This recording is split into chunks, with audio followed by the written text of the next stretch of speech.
Okay, dzień dobry.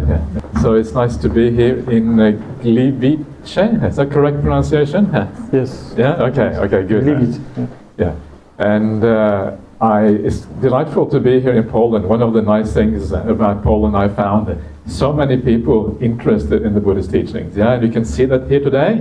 This room is too small. Next time, a larger room. Także miło mi, witam wszystkich i bardzo się cieszę, że tutaj jestem w Polsce, ponieważ widzę, że jak rozwija się buddyzm, co widać po tej sali, która jest pełna i Sławku, za następnym razem większą salę. Are you all comfortable? Wszystkim jest wygodnie? Yeah. Can you meditate like this? Yeah. Czy każdy może tak medytować? Yeah, this is the idea. Now you're so close together. You have to have a lot of loving kindness and compassion for each other. Tak.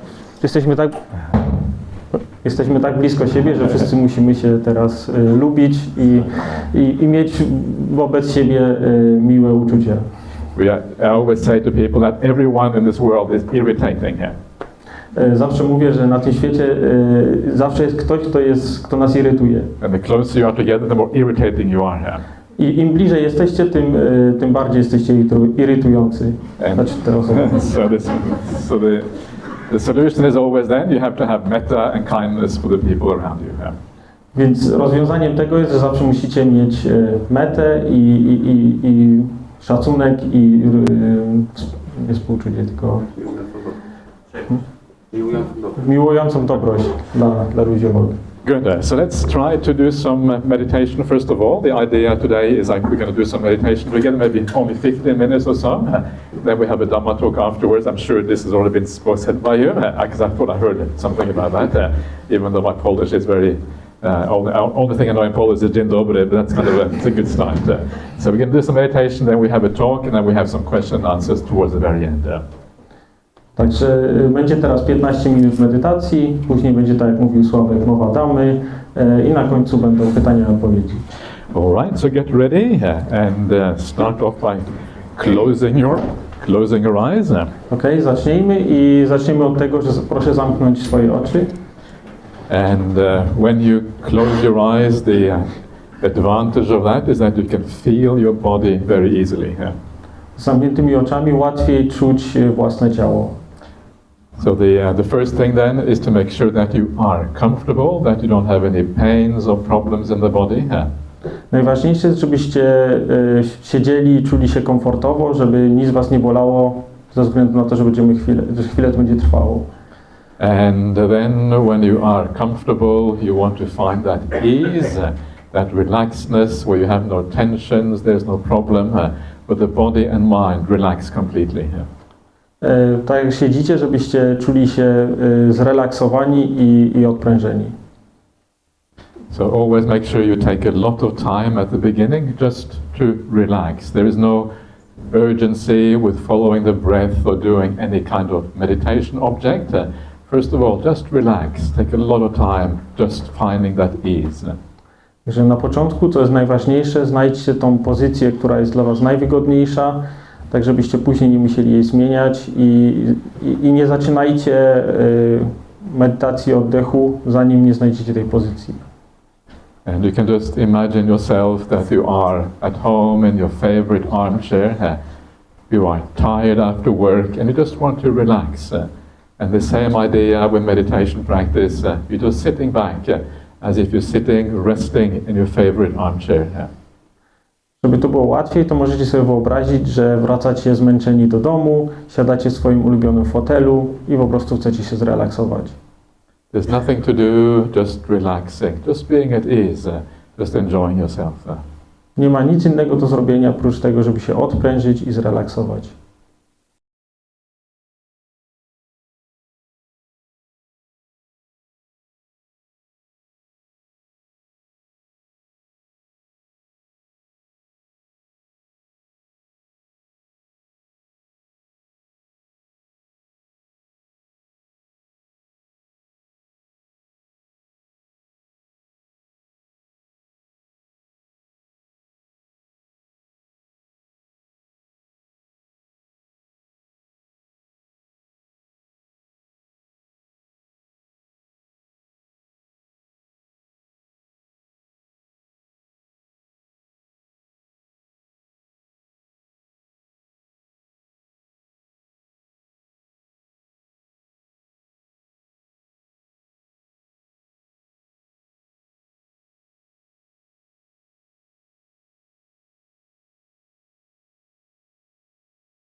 And at this beginning stage of meditation, what you have to do is just to allow things to flow. Allow your mind to flow without obstruction. Allow the world to flow. Nothing is right, nothing is wrong. Just things arising and passing away. Allow the world to flow along in this way. Na wstępie pozwólcie, żeby myśli, cały świat, żeby wszystko przez was przepływało. Nie stawiajcie oporu, po prostu pozwólcie, żeby wszystko płynęło. And when you allow things to flow, the magic starts to happen. Everything starts to calm down very nicely. Kiedy wszystko płynie, kiedy pozwalamy, żeby wszystko płynęło swoim własnym rytmem, dzięki temu stajemy się bardziej zrelaksowani i odprężeni.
And just stay with that idea of observing the world.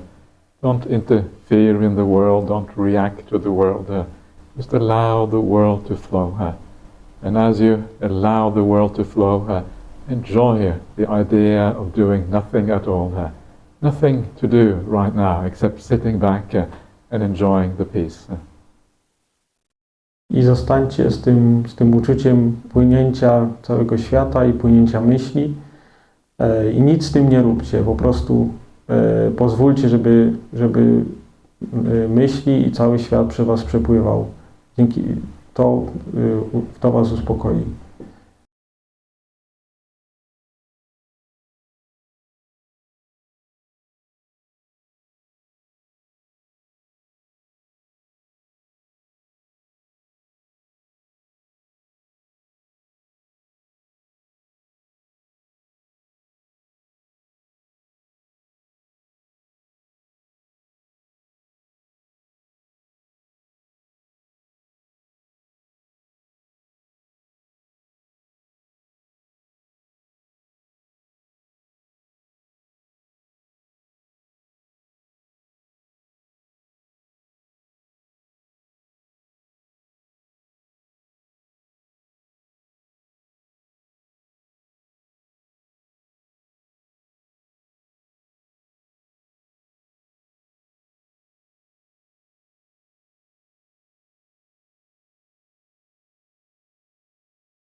And one of the important aspects of meditation is to have a kind of good and positive attitude.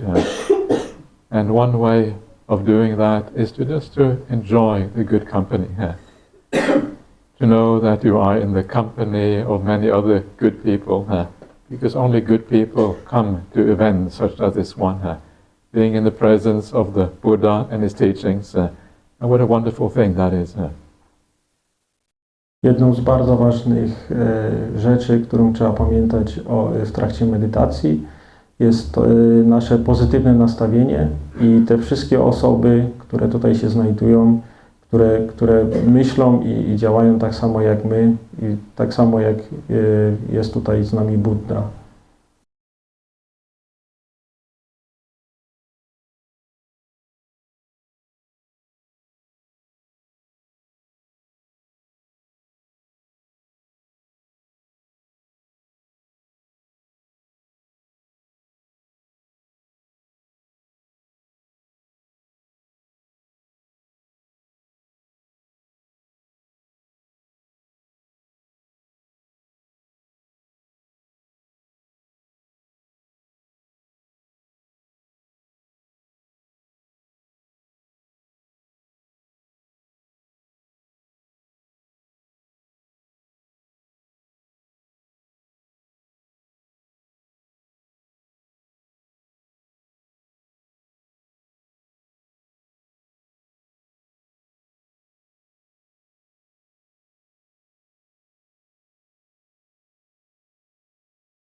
And then as you kind of gradually calm down and have a positive attitude, you find that there may come a time when the breath appears in your mind. It is as if the breath is coming to you. You are not going to the breath. And then it's easy. It is without force, without willpower, and you can just follow the breath very easily as a consequence. I w miarę jak medytujemy i pogłębia się nasza medytacja, przychodzi do nas oddech, ale nie skupiamy się na nim, po prostu go obserwujemy.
Okay, so we're now coming close to the end of the meditation.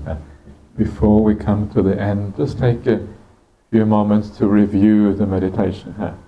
If you do find that you are more peaceful and at ease than when you started out, ask yourself why that is the case. Zbliżamy się do końca medytacji teraz, więc teraz spędźmy chwilę, żeby przyjrzeć się, jak nam poszła medytacja, żeby zastanowić się, dlaczego teraz jesteśmy tacy spokojni.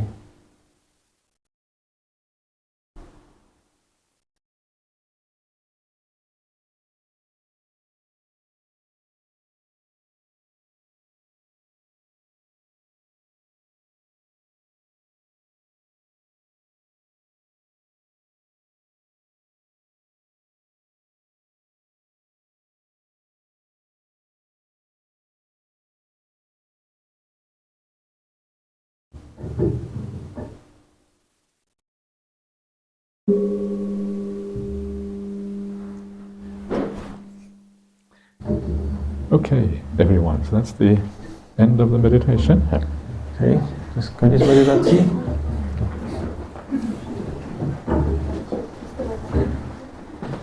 Okay. I think it's gone down, down. Okay. That's okay.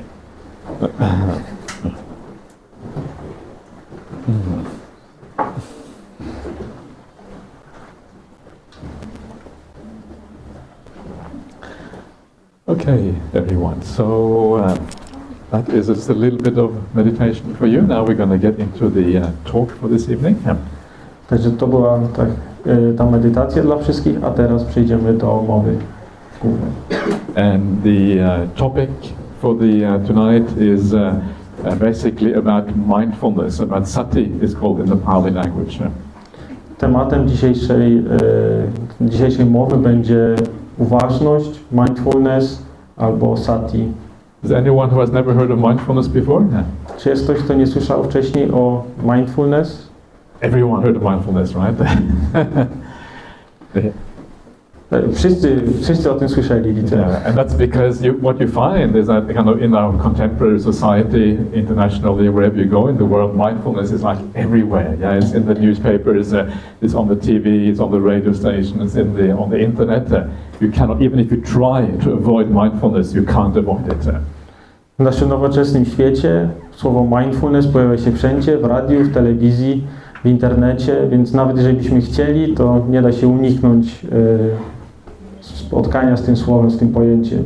Is that true? Yeah, if you close your eyes, the mindfulness goes into the ears. If you hold the ears, it comes through your eyes. You cannot avoid mindfulness. Tak? Czy tak nie jest? Jak zamykamy oczy, to wchodzi mindfulness przez nasze uszy. Jeżeli zatykamy uszy, to wchodzi przez nasze oczy. And one of the problems when mindfulness becomes so pervasive, so everywhere in our culture, very often it reduces the quality of the information you get. Wszechobecność danego terminu czy danej rzeczy powoduje, że spada jej jakość. The more it is made available for everyone in society, it is also tends to be watered down. It tends to become more and more meaningless after a while. Im bardziej dana rzecz pojawia się w społeczeństwie, jest dużo bardziej popularna, zostaje tak, w pewnym sensie zostaje rozwodniona, staje się coraz słabsza. And so what we need to do, we need to ask ourselves, well, what did the Buddha himself mean by the idea of mindfulness? W takim wypadku musimy się zastanowić, co Buddha chciał nam przekazać, co chciał powiedzieć przez mindfulness. The Buddha is the originator of all the teachings we have now called Buddhism, now called Dhamma. He is the background. Everything in Buddhism around the world comes ultimately back to the word of the Buddha. So the word of the Buddha is kind of critical to understand. A więc Buddha, jak wszyscy wiemy, jest twórcą buddyzmu i wszystkie nauki, wszystkie słowa pochodzą właśnie od niego. Everything in Buddhism only has meaning insofar as it relates to the word of the Buddha. Wszystko w buddyzmie ma sens w relacji do słów Buddy. Yeah, so I'm going to tell you what the Buddha taught about mindfulness. A więc teraz powiem, co Buddha mówił na temat mindfulness. Is that a good idea? Czy to jest dobry pomysł? Okay, good. I'm glad we're on the same page. We agree, right? This is a good starting point. If we agree, there is a way forward. Dobrze, że wszyscy się z tym zgodziliśmy, dzięki temu możemy iść do przodu. So the series of talks that we are giving, and this was suggested by one of our Polish supporters here, and they say we're going to talk about what is called the 5 indriyas in Pali. Indriya means like a power of the mind, or you can say a ruler of the mind. So there's 5 rulers of the mind we're going to talk about. A więc tematem przewodnim dla tych 5 spotkań, które tutaj będą, które było zaproponowane przez jednego z polskich tutaj przedstawicieli buddyzmu, jest 5 mocy umysłu. Good. Okay, it's difficult, isn't it? It's hard. Yes. Yeah. I feel sorry for you. It's not easy to do this. Yeah. Anyway, so I'll try to be compassionate towards you and kind of keep it simple, but it's hard. So these 5 rulers of the mind, just in brief, they are called the ruler or the power of faith or confidence. You have the power of energy, the power of mindfulness, the power of stillness, and the power of wisdom. The 5 powers of the mind there.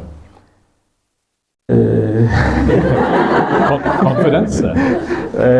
To jest pewność siebie, energy, energia, mindfulness, uważność, and stillness, spokój and wisdom.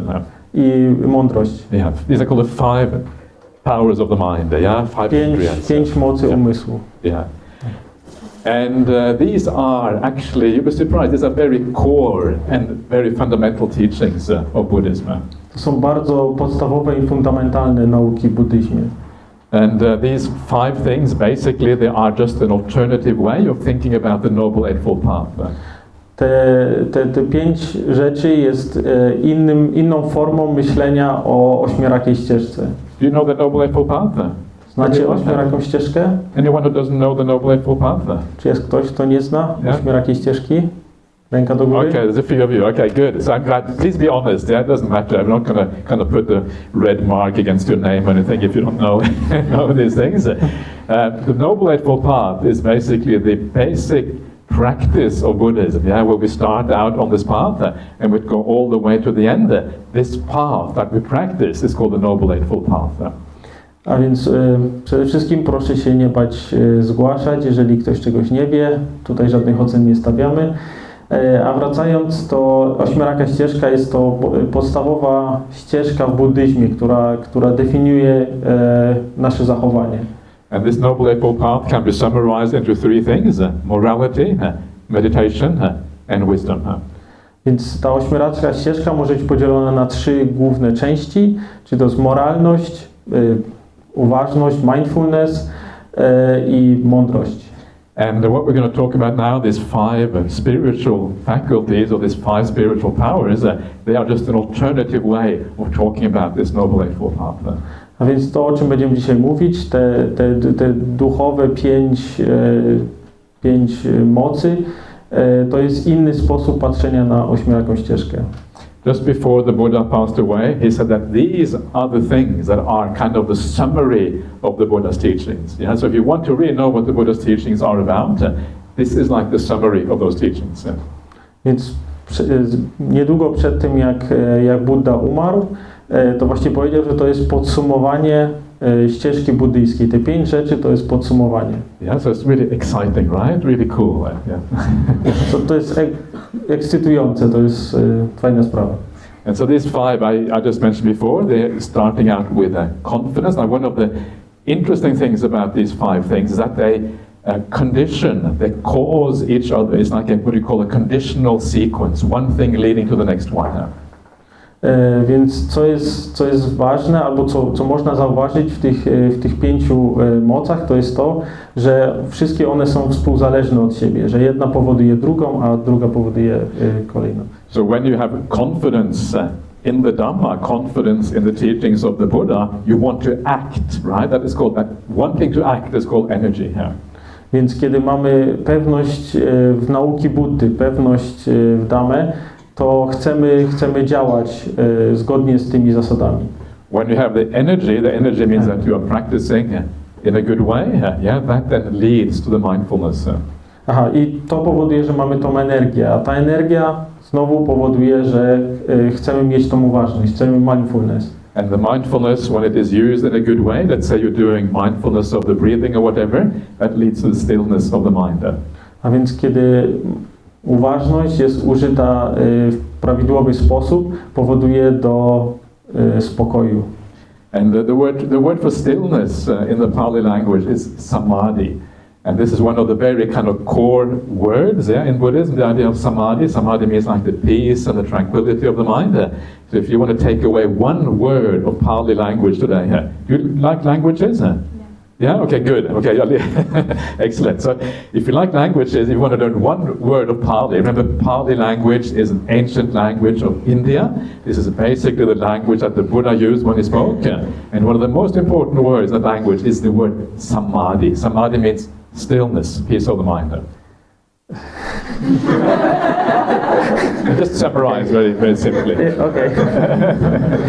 A więc palijskie słowo samadhi znaczy właśnie spokój, wyciszenie,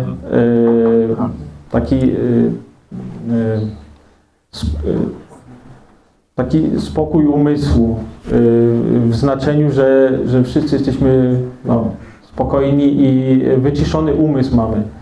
I to jest praktycznie, można powiedzieć, najważniejsze, co powinniśmy zapamiętać i najważniejsze palijskie słowo z dzisiejszej mowy.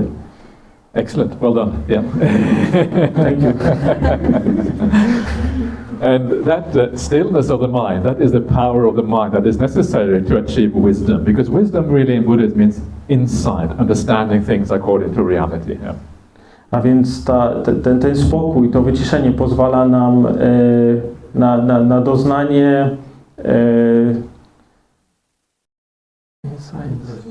Insight? Mądrości, ale wgląd, żeby mieć wgląd w naturę, dzięki temu zdobywamy tą mądrość, czy uzyskujemy mądrość. Yeah, so this is how the path flows, yeah? It kind of is beautiful because you can see one thing leading to the next one, and it's like an automatic process. So this is kind of a beautiful idea of the path. If you get the beginning right, the rest tends to flow by itself. Więc to jest właśnie piękne w tej ścieżce, że jedna rzecz powoduje, czyli prowadzi do następnej. Today we're going to talk about the idea again of mindfulness. Dzisiaj będziemy mówić o uważności, o mindfulness. Mindfulness as a power. Mindfulness jako siła. It is, in fact, it is called in the sutras, many places it's called like a ruler of the mind. W wielu miejscach w sutach jest napisane, że jest przywódcą umysłu.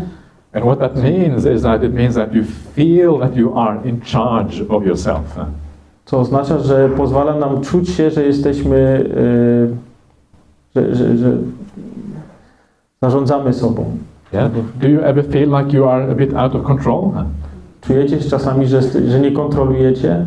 Jesteście poza kontrolą. Sometimes the mind is completely doing crazy things and you feel like the mind is out of control, right? Yeah. Tak. Czasami nam się wydaje, że robimy różne dziwne rzeczy i nie kontrolujemy się. Is there anyone here who feels the mind is never out of control? Czy jest ktoś, kto nigdy czegoś takiego nie poczuł, że jego umysł jest poza kontrolą? Aha, okay, so everyone feels sometimes the mind is out of control. Okay, good, so you can stay. If you feel the mind is out of control, you can just leave straight away because you're okay. To całe szczęście, że wszyscy czujemy, że jednak nasz umysł czasami jest poza naszą kontrolą, dzięki temu możemy tutaj zostać i się nauczyć. Yeah, so this is kind of the idea of mindfulness. Mindfulness, if you have very powerful mindfulness, if you are aware of what you are doing, what you are saying, what you are thinking, aware of the content of your mind all the time, and that means that you have an ability to control or to regulate or to be in charge of yourself. Także mindfulness powoduje to, że zaczynamy kontrolować to, co czujemy, to, co mówimy, to, co myślimy i to pozwala nam, ta mindfulness powoduje, że lepiej kontrolujemy swój umysł. You can see that you're about to say something stupid, silly, and unwise. Yeah, you can see yourself kind of moving in the wrong direction, and mindfulness tells you stop. Czasami mamy takie wrażenie, czasami chcemy powiedzieć coś niezbyt mądrego albo wręcz głupiego i wtedy mindfulness mówi nam zatrzymaj się. Mindfulness tells you you're about to think something stupid. Yeah, the mind can be very fast, but if you have very powerful mindfulness, you can see the bad thoughts about to arise, and you can stop yourself before it's too late. Mindfulness pozwala nam zobaczyć myśli, które potrafią się tworzyć bardzo szybko i zatrzymać je, zanim spowodują jakieś dodatkowe rzeczy. But not just that, mindfulness also empowers you to do the right thing. Yeah, you see the opportunity. This is my chance to say something kind to somebody. Yeah, to say something friendly and to be kind. So it also gives you the opportunities to expressly be kind to other people. Yeah. Mindfulness powoduje też, albo daje nam możliwość bycia miłym dla innych, czyli pozwala nam zauważyć, że powinniśmy też być mili dla innych i zachowywać się w ten sposób. It gives you the chance to have compassion, even if it's just internally, to have compassion for others when you see the suffering or the problems of life. Pozwala nam mieć taką dobroć też dla siebie, czyli skupić się nie tylko na innych, ale na sobie też. I żeby to zauważać. You had someone starting to cry during the meditation. I don't feel that person is here now. I don't want to embarrass anyone, but that is kind of an opportunity. When someone cries, you go, okay, then you can feel compassion for that person. Słyszałem podczas medytacji, że ktoś zaczął płakać. Nie chcę tutaj nikogo pokazywać albo go zawstydzać, ale powinniśmy wszyscy czuć taką dobroć dla niego. Usually when I do meditation, usually someone starts snoring at the back of the room. Najczęściej jak prowadzę medytację, ktoś zaczyna chrapać na końcu z tyłu sali. And you can get irritated, wake up, yeah, you go, what are you doing snoring? But actually the right approach is to feel really happy about it. Yeah, they're really relaxing, really enjoying what's going on there. Kiedy słyszymy, że ktoś chrapie z tyłu sali, to czujemy się, denerwujemy się albo jesteśmy podirytowani i chcielibyśmy powiedzieć wstawaj, ale powinniśmy czuć szczęście, że ktoś jest tak rozluźniony i odprężony, że usnął. So this is what I mean by the power of mindfulness. Yeah, it gives you the ability to change and regulate your behavior. So you can always behave in a positive way. Yeah? I to jest właśnie siła mindfulness, że pozwala nam regulować nasze emocje i nasz umysł, tak żebyśmy wyrażali się w pozytywny sposób. Sounds good, right? Yeah. Brzmi dobrze? So now we just have to, today I'm going to teach you how to do this. Dzisiaj nauczę was, jak to trzeba zrobić.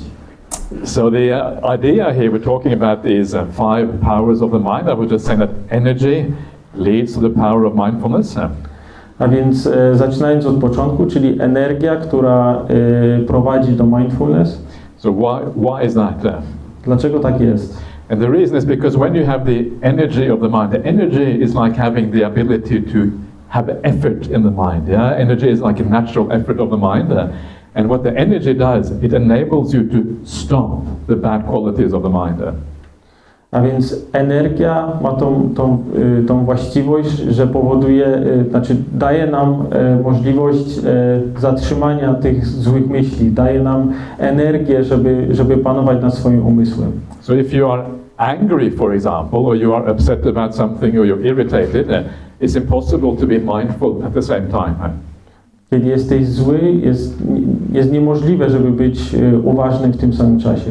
And the reason is because when you are angry, usually you are thinking about somebody, you are maybe in the past, yeah, because usually when you're angry, it's usually about something that happened before. So your mind is leaning in the past, not being in the present.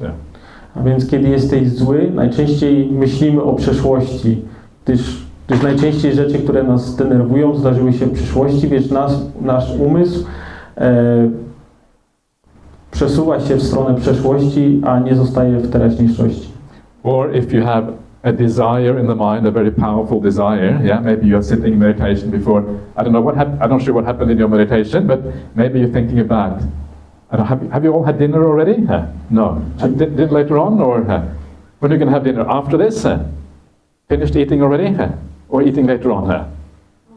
Most people, what time do people eat have dinner here usually in Poland? Is it late? I think during Sunday it's a bit earlier. It's earlier. Okay, so you said that. Okay, so if you have, for those of you who have not had dinner yet, right?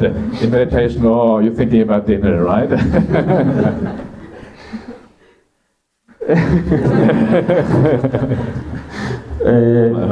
Więc w trakcie medytacji na pewno część, no, nie wiem o czym kto myślał podczas medytacji, ale część z Was na pewno się zastanawiała, czy już był obiad, czy jestem głodny, czy jeszcze coś bym zjadł, więc w zależności od tego mieliśmy różne odczucia.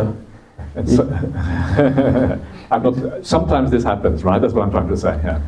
Czyli po prostu, że nawet jeżeli próbujemy się skupić na medytacji, czasami się zdarza, że po prostu te myśli w związku z tym, co się dzieje naokoło nas, co się stało w przeszłości, o czym myślimy, mają wpływ na naszą uważność.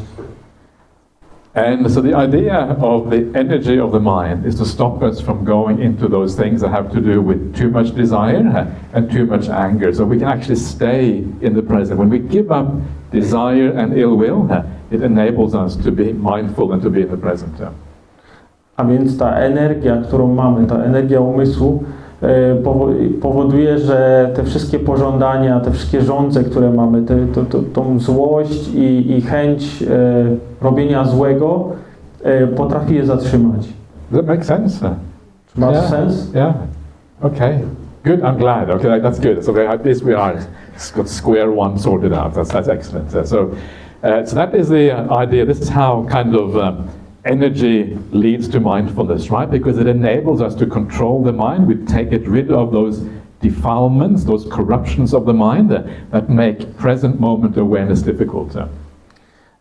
Także mam nadzieję, że zgadzamy się w tym, że tak jest, że ta energia pozwala nam pozbyć się tych zanieczyszczeń umysłu, że pozwala nam nie tyle walczyć z nimi, tylko aktywnie zatrzymuje te wszystkie złe rzeczy, które myślimy.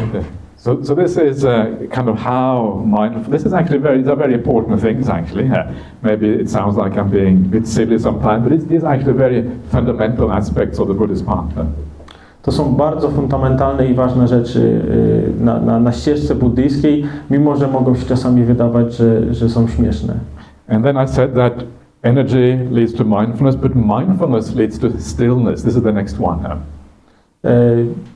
Energia prowadzi do mindfulness, a mindfulness prowadzi do uspokojenia, do spokoju. And this is another very, very important thing, because very often in the Buddhist teachings, if you travel to various meditation centers, they will tell you mindfulness leads to insight. I to jest bardzo ważne, ponieważ jeżeli pójdziecie do innych miejsc, w których też nauczają buddyzmu, często mówią, że mindfulness, czy uważność prowadzi do wglądu. But if you read the word of the Buddha, what the Buddha says again and again and again is that from mindfulness comes stillness, then comes insight after that.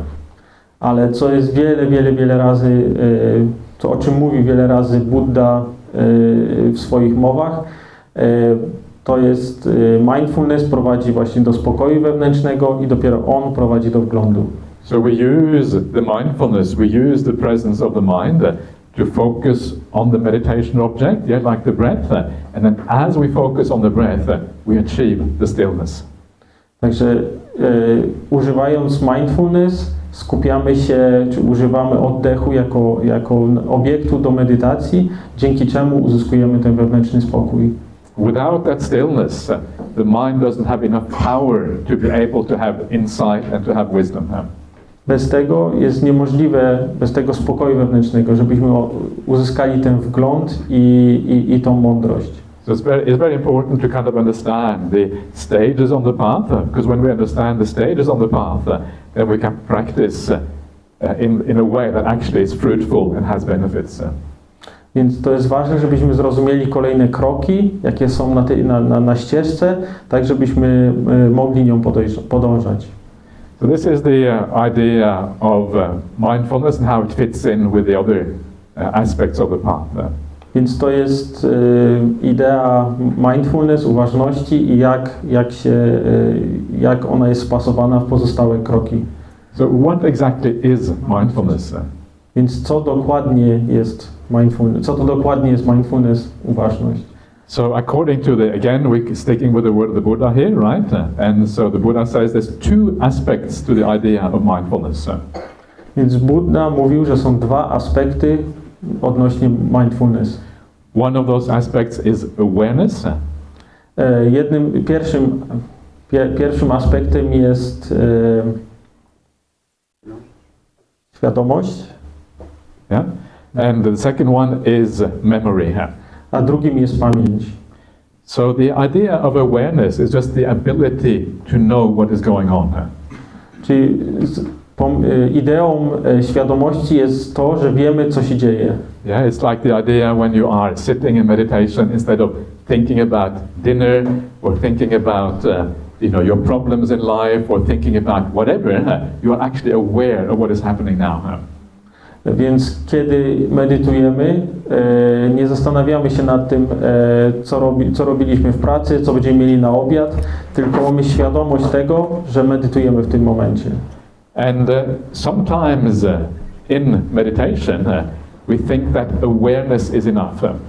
I czasami wydaje nam się, że ta świadomość to jest wszystko, co jest wystarczające. You may have been to meditation centers and they say that you have to be aware of everything you do in daily life. You have to be aware of your activities, be aware of this, be aware of that, be mindful all the way throughout the day. Więc jeżeli pójdziecie do jakichś ośrodków medytacyjnych, to często mówią, że musicie cały czas mieć świadomość przez cały dzień, co się dzieje wokół was i żeby mieć tą uważność przez cały czas, przez cały dzień. This is a very kind of common instruction in Buddhist circles. To jest bardzo często instrukcje, które są dawane w kręgach buddyjskich. But it is not enough. Ale to nie jest wystarczające. Because if you are just aware, you don't know why you are aware. Więc jeżeli mamy tą świadomość, to najczęściej nie wiemy, dlaczego ją mamy, dlaczego ją powinniśmy mieć. Everything has a purpose. Wszystko ma swój cel. And so you need to be very clear about why you're going to have the awareness. I musimy to bardzo jasno i dobrze zrozumieć, dlaczego musimy mieć tą świadomość.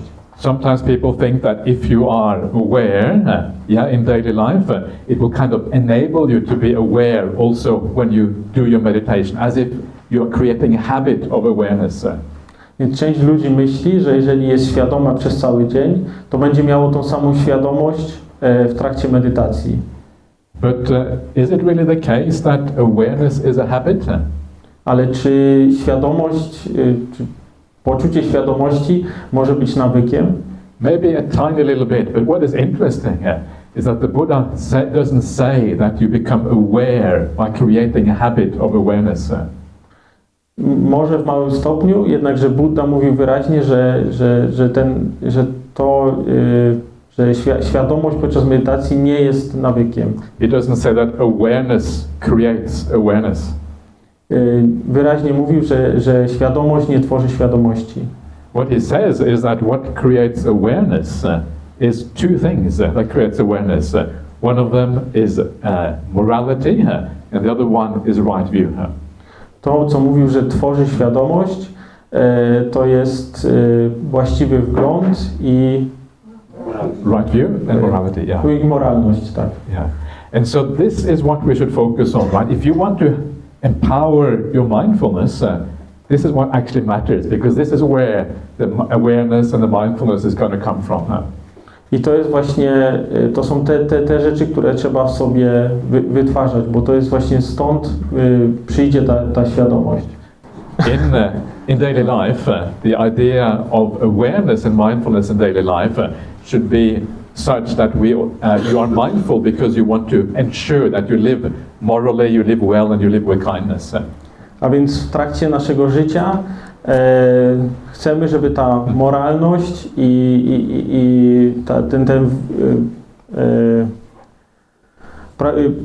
prawidłowy pogląd, żeby prowadziły nas w życiu. Yeah. So And this is the power of mindfulness, right? It enables you then to live well. So mindfulness on its own, just being mindful, it doesn't really have much power. It is when mindfulness is used to direct your mind in the right way, that is when it's powerful. A więc mindfulness pozwala nam kierować naszym życiem w prawidłowy sposób, czyli mindfulness sama z siebie nie daje nam dużo, tylko efektem mindfulness jest właśnie to, że potrafimy prawidłowo żyć. Wiemy jak. And so what this tells you, and this is kind of the idea that mindfulness has these two qualities, yeah? It has the awareness and memory. I więc to są te dwie jakości mindfulness, czyli świadomość i pamięć. So the awareness tells you what's going on, and the memory tells you what you are supposed to do with what is going on.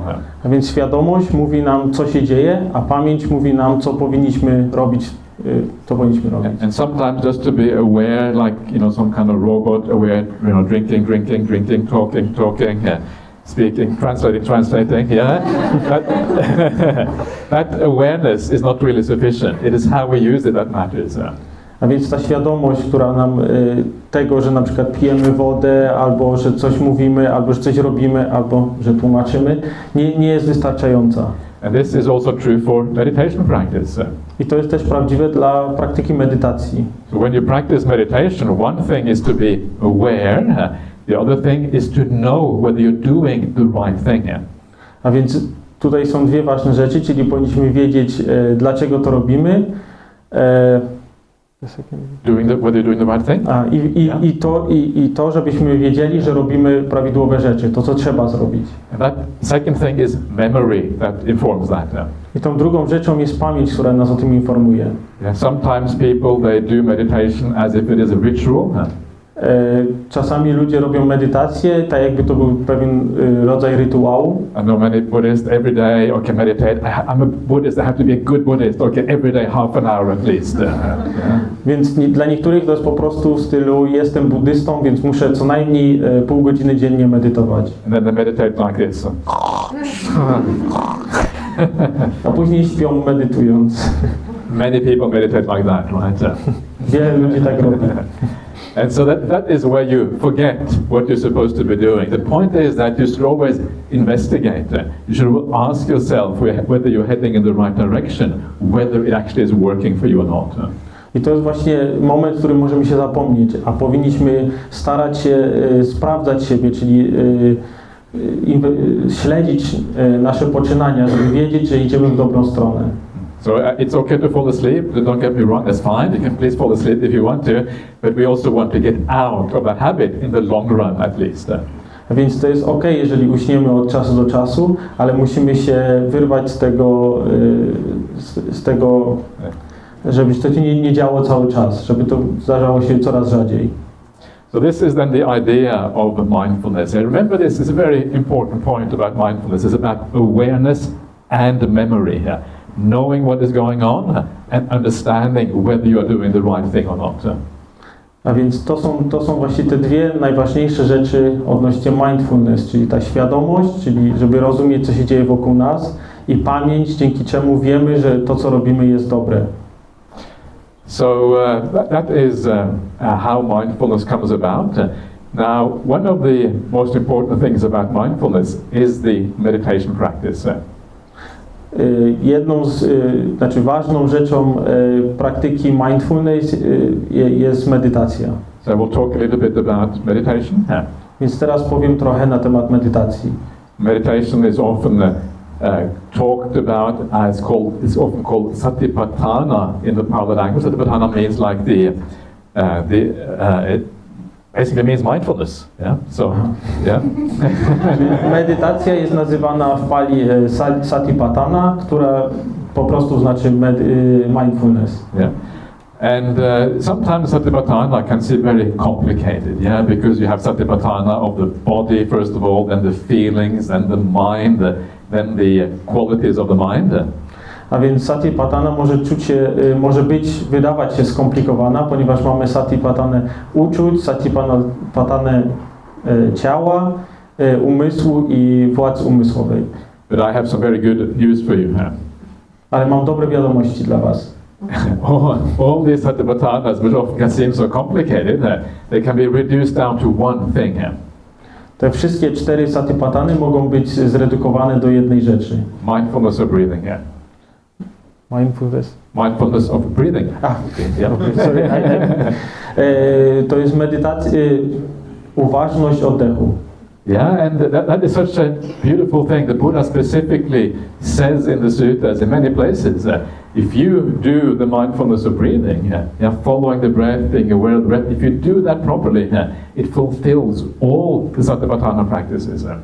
Więc Buddha w sutach mówił, że jeżeli umiemy się skupić na oddechu, ta mindfulness jest skupione na oddechu, to wypełnia wszystkie rzeczy, które są potrzebne dla satipatthana. It takes you all the way to the end of the Buddhist path, just with the breath, nothing else. Zaprowadzi was to na sam koniec buddyjskiej ścieżki, po prostu zostanie z oddechem. And this is one of the things I love about the Buddhist teachings. It's something very simple like the breath, something which is down to earth, something which is grounding, something which is so simple. That is what we use to make this path work. I to jest właśnie to, co bardzo lubię w buddyzmie, że oddech, coś tak podstawowego, coś, o czym wszyscy wiedzą, prowadzi nas na tej ścieżce i jest prostą rzeczą. There's nothing weird. Nie ma nic dziwnego. Nothing supernatural. Rzeczy nadprzyrodzonych. No crazy ideas. Żadnych dziwnych pomysłów. No kind of weird imaginations. Żadnych dziwnych wyobrażeń. Just a very natural process of breathing. That's all we need. Isn't that kind of great? Po prostu naturalny proces oddychania. Czy to nie jest wspaniałe? This is one of the reasons why I love the Buddhist teaching, because it's so down to earth. It is such commonsensical. There's no kind of flights or fancy. I don't know how to translate it into. That's very hard to translate into Polish. Is that right? Flights or fancy. Flights or fancy. I'm just testing you. See, flights or fancy means like it's kind of your mind kind of goes off into a fantasy realm, right? So there's nothing of that. It's just kind of very simple things, down to earth, grounded things. And this is one of the things I love about the Buddhist teachings. A więc to jest coś, co kocham w naukach buddyjskich, że są proste i są bardzo takie przyziemne. Nie ma żadnych tam górnolotnych myśli albo wysublimowanych pomysłów. And you probably wonder now, well, if it is so simple, how come everyone isn't enlightened already? I teraz się możecie zastanawiać, skoro to jest takie proste, dlaczego wszyscy nie jesteśmy teraz oświeceni? If it is so easy, why is it that you are thinking during your meditation practice? Jeżeli to jest takie proste, dlaczego myślimy podczas medytacji? If it is so easy, why is it that you fall asleep? Jeżeli to jest takie proste, dlaczego usypiamy? If it is so easy, why don't you develop this meditation much faster? Jeżeli to jest takie proste, dlaczego nie rozwijamy tej medytacji w sobie? And again, this comes back to what I mentioned before, is that you have those two foundations for mindfulness of breathing in all meditation practice. And these two foundations are again morality and right view. I to jest właśnie to, że są dwie rzeczy, które musimy pamiętać w trakcie naszej ścieżki, znaczy w trakcie medytacji, czyli to jest moralność i prawidłowy pogląd. So if you're wondering why your meditation isn't developing faster, come back to these two things. Więc jeżeli się zastanawiacie, dlaczego wasza medytacja nie rozwija się szybciej, wróćcie do tych dwóch rzeczy. So when it comes to morality, we can always do a little bit better. Więc jeżeli chodzi o moralność, zawsze możemy robić trochę lepiej. I know all of you here are obviously good people, otherwise you wouldn't be here. Wiem, że wszyscy z was są dobrymi ludźmi, inaczej by was tutaj nie było. Anyone here who is a bad person? Jeżeli jest ktoś tutaj, kto jest złą osobą? Everyone is a good person, right? And this works every time. Wszyscy jesteście dobrymi ludźmi i widzę, że to działa za każdym razem. And it's obvious. Why would anyone come here if they were a bad person? It wouldn't make any sense, right?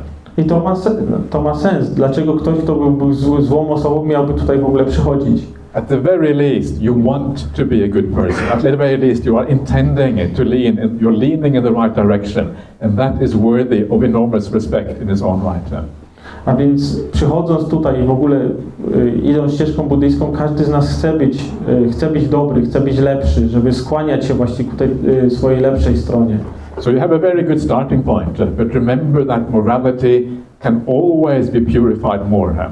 I pamiętajcie, że to jest ważna rzecz, ale pamiętajmy też o tym, że moralność może być jeszcze bardziej oczyszczona, może być jeszcze lepsza. So one of the most important things in Buddhism, if you want your meditation to work, if you want the spiritual path to work, is to ask yourself, how can I purify my morality, my kindness even further?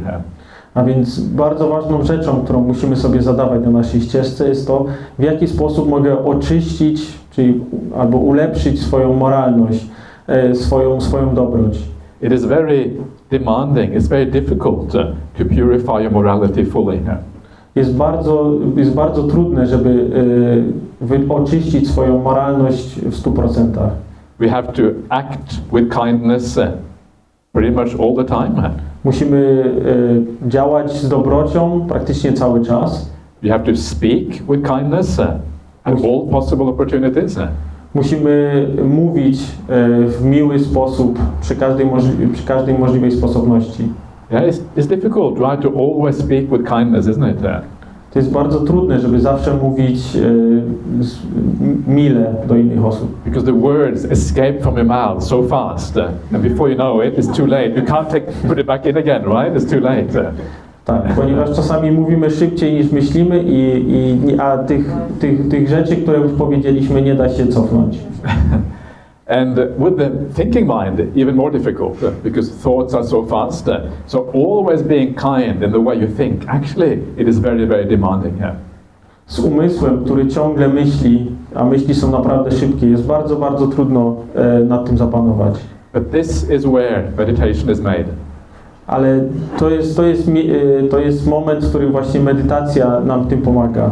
So your job, more than just meditating, your job is actually to purify your conduct, purify your mind in all of these ways. And as you do that, the miracle starts to happen. Actually, it's not a miracle at all, because Buddhism, no miracles. The meditation happens as a matter of course.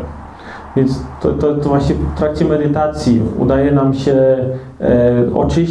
oczyścić tą moralność, być lepszymi osobami. I to dla nas może wydawać się jak cud, chociaż w buddyzmie nie mamy cudów, ale właśnie tak się dzieje. So this is, so if you wonder why meditation isn't working, this is one of the main reasons, not enough purity yet in your conduct. Więc jeżeli zastanawiacie się, dlaczego medytacja czasami nie działa, to właśnie jest to, że nie mamy odpowiedniej czystości naszych zachowań. But then there is the idea of right view. Ale jest ten pomysł, czy jest ta idea właściwego poglądu. What you often find in your meditation, you're probably thinking, right, in a meditation. Więc to, co na pewno każdy z nas ma, że myśli przychodzą w trakcie medytacji. Is there anyone who has never had any thinking in the meditation? Czy jest ktoś, kto nie myślał w trakcie medytacji? Everyone has had that problem, right? Even the Buddha had that problem. Wszyscy mają ten problem, nawet Buddha miał ten problem. So, and the reason why we think, usually it is because we want to maybe solve a problem, right? We have a problem in life, you want to think about it and resolve it. A więc dlaczego myślimy? To jest bardzo często to, że nasz umysł stara się rozwiązywać różnorakie problemy, które mamy w życiu. And we're thinking about, something that we are going to do, or something that we are going to resolve, or about work, or about our family, all of these kind of things swirling around in the mind. A więc w naszym umyśle ciągle powtarzają się te same rzeczy, czyli rodzina, praca, co będziemy robić i co chcemy rozwiązać. And the reason why we think about these things is because we think we are going to create our future. We're going to create the future by resolving our problems. I problemem jest to, że po prostu myślimy o tym, jak będzie wyglądać nasza przyszłość i co możemy z nią zrobić, czyli cały czas próbujemy rozwiązać nasze problemy, żeby wykreować przyszłość. Yes, yeah, it's always like this, right? We are going to sort out the future. We're going to create a better life for ourselves. And almost always the way we do that is by resolving the problems that we have.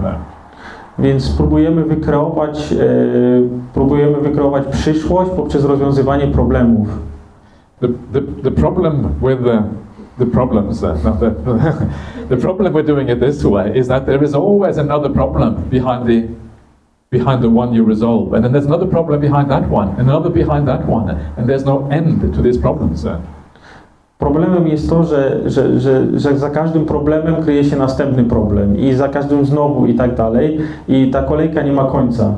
And even if you do resolve them, it doesn't really actually, it doesn't get you anywhere, right? Because there's more things behind it, more things behind it. You're not actually doing anything which actually takes you anywhere spiritually. Więc nawet jeżeli uda nam się rozwiązać jeden problem, wtedy pojawia się następny, znowu go rozwiązujemy, znowu następny i to rozwiązywanie problemów nie popycha nas na naszej duchowej ścieżce. So if you want to create a good future, you don't create the future by resolving the problems. The way you create a good future is by having a good heart right now. A więc tworzenie lepszej przyszłości nie jest poprzez rozwiązywanie problemów, ale poprzez posiadanie dobrego serca. And this is what we are developing in meditation practice. I to jest właśnie coś, co rozwijamy w trakcie medytacji. We are peaceful, we are kind. Jesteśmy spokojni, jesteśmy mili. And as you develop kindness and peace, you bring that kindness and peace with you into the future. A więc jeżeli rozwijając te zdolności, wnosimy je razem z nami do przyszłości. You are creating a good future. Tworzymy lepszą przyszłość. And this is what we mean by good karma in Buddhism. I to jest właśnie, co nazywamy dobrą karmą w buddyzmie. Yeah, you know the idea of karma, right? Yeah, you do something good and it has kind of results in the future. This is kind of the basic idea. If you are kind now, you are creating a habit to take with you into the future, and that is how you create a good future. Mam nadzieję, że wszyscy wiedzą, na czym polega karma. No, w skrócie, to jeżeli robimy teraz coś dobrego, to owocuje nam lepszą przyszłością. I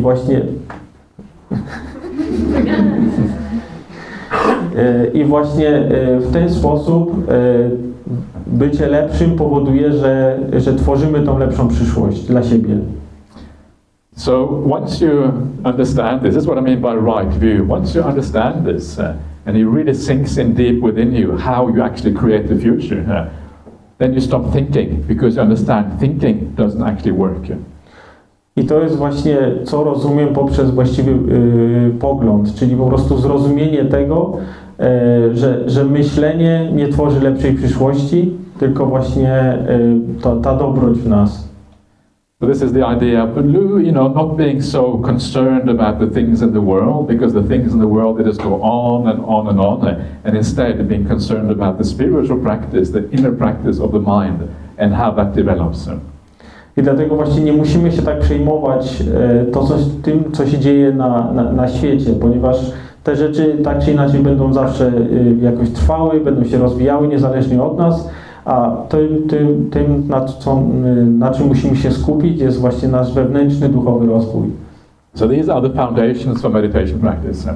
A więc to są podstawy praktyki medytacyjnej. These are the things we can do throughout the day, not just in meditation, but throughout the day. We cannot train in these things to make the mind ready for meditation. A więc to są rzeczy, które możemy robić przez cały dzień, żeby nam pomóc w praktyce medytacyjnej. Am I making any sense to anyone? Yeah. I'm two people anyway. Okay, good. Czy to ma sens, to co mówię teraz? Yeah. You never know. Yeah, when you talk as much as I do, I talk a lot, unfortunately. But jeżeli mówisz tak dużo jak ja, a niestety mówię dużo, to sometimes you don't reach people. I'm very glad to see that you are nodding. That's kind of a good sign. So. Więc, czasami nie wiesz, czy docierasz do ludzi, ale widzę, że tutaj wszyscy potakują głową, więc chyba tak jest. So then when you have established this foundation, then when you come to the actual sitting down and to do the meditation practice, that is the next thing we need to talk about. A więc jeżeli mamy tą mindfulness w naszej praktyce medytacyjnej, następną rzeczą jest And one of the most important things the Buddha says is that before you watch the breath, before you do the meditation, first of all you establish mindfulness. Więc Buddha mówił, że zanim w ogóle weźmiemy jakiś oddech, zanim zaczniemy naszą medytację, to musimy mieć mindfulness. Sometimes people think that it is by watching the object that you establish mindfulness. No, it is not by watching the object. First of all, you establish mindfulness, then you watch the object of meditation. Więc część ludzi myśli, że poprzez skupienie się na danym obiekcie uzyskujemy tą uważność, mindfulness, ale to działa w drugą stronę. Najpierw mamy mindfulness, a potem możemy się skupić. And this is why I was saying before during the meditation, just relax, don't worry about the breath, don't worry about anything, just relax. Wait for the breath to come to you. You don't go to the breath then. I to jest właśnie to, co mówiłem podczas naszej krótkiej medytacji, że nie skupiamy się na oddechu, tylko czekamy, aż oddech przyjdzie do nas.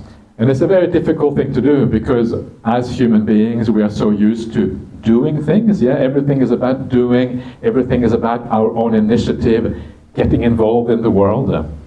A więc to jest dla nas bardzo trudne jako dla ludzi, ponieważ my jesteśmy zwierzętami, które lubią robić rzeczy. And now we have to learn the exact opposite, the non-doing. And because we are so used to doing, actually it's quite difficult not to do anything at all. I teraz musimy się nauczyć tej opcji nierobienia, czyli oduczyć się tego naszego typowego zachowania. And sometimes even when you just think the word meditation, straight away when you hear the word meditation, you think that, okay, I've got to do these things, which is what meditation is all about. Więc kiedy słyszymy o słowo medytacja, kiedy próbujemy robić medytację, więc po prostu próbujemy robić te wszystkie rzeczy. So sometimes you just need to forget about meditation, forget that word, and use some other word like relaxing or chilling or just having a good time or whatever. Więc w takich wypadkach najlepiej w ogóle zapomnieć o słowie medytacja i pomyśleć o czymś na przykład jak relaksacja, odprężenie.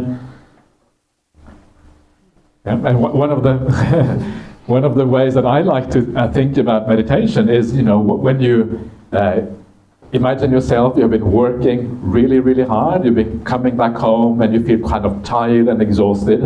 And sometimes when you're very tired, you come back home, you just want to sit down. And you sit down in your favorite armchair.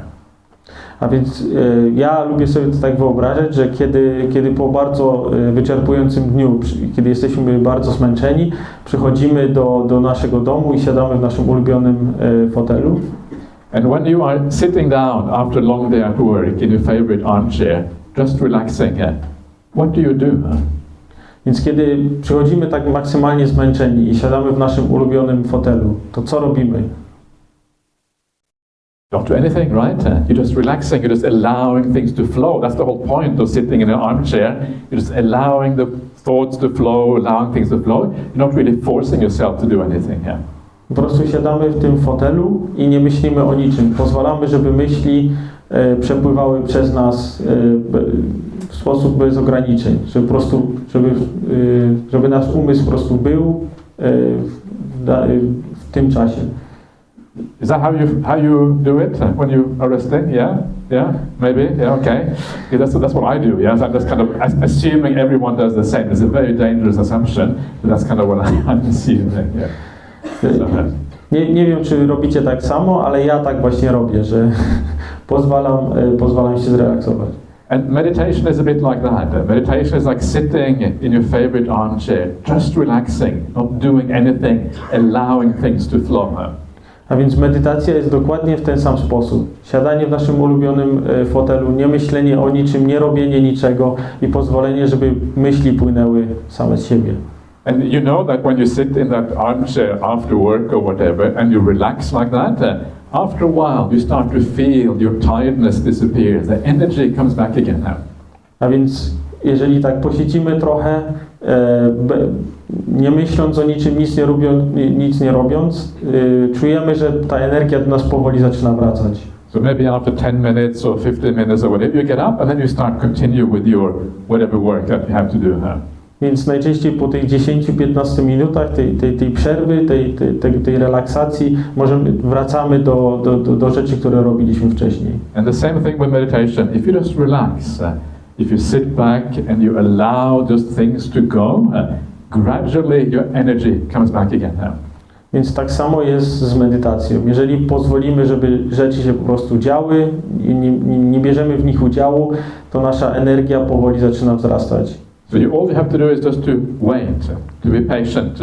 And if you wait and you are patient, then the whole process happens by itself. Więc jedyne, co musimy robić, to po prostu poczekać i być cierpliwy. Cały proces dzieje się sam z siebie. And then when the awareness comes, the energy comes, then also the breath tends to appear. Yeah, and when the breath appears, then you're already doing the breath meditation. Więc kiedy tak się relaksujemy, to wraca właśnie ta świadomość, wraca, czy zauważamy oddech i możemy z nim pracować. There's only one problem, and that is that when the energy comes back, then often the mind starts to think. Niestety jest tutaj jeden problem, kiedy energia wraca, nasz umysł zaczyna myśleć. Yeah, that's kind of the problem again. Either you're tired or you think. That's kind of the usual thing with people. They're tired, think, okay, tired again, think. Więc to jest najczęstsza przypadłość ludzi, czyli że albo jesteśmy zmęczeni, albo myślimy. Albo jesteśmy zmęczeni, albo znowu myślimy. So this is kind of the hard part with meditation. The idea is to be aware, but to be relaxed at the same time. This is kind of the difficult thing with meditation practice. Więc całą trudnością praktyki medytacyjnej jest bycie świadomym, ale jednocześnie zrelaksowanym. Either you are aware, but also feeling a bit tense because you're forcing yourself to be aware, or you are really relaxed and you fall asleep.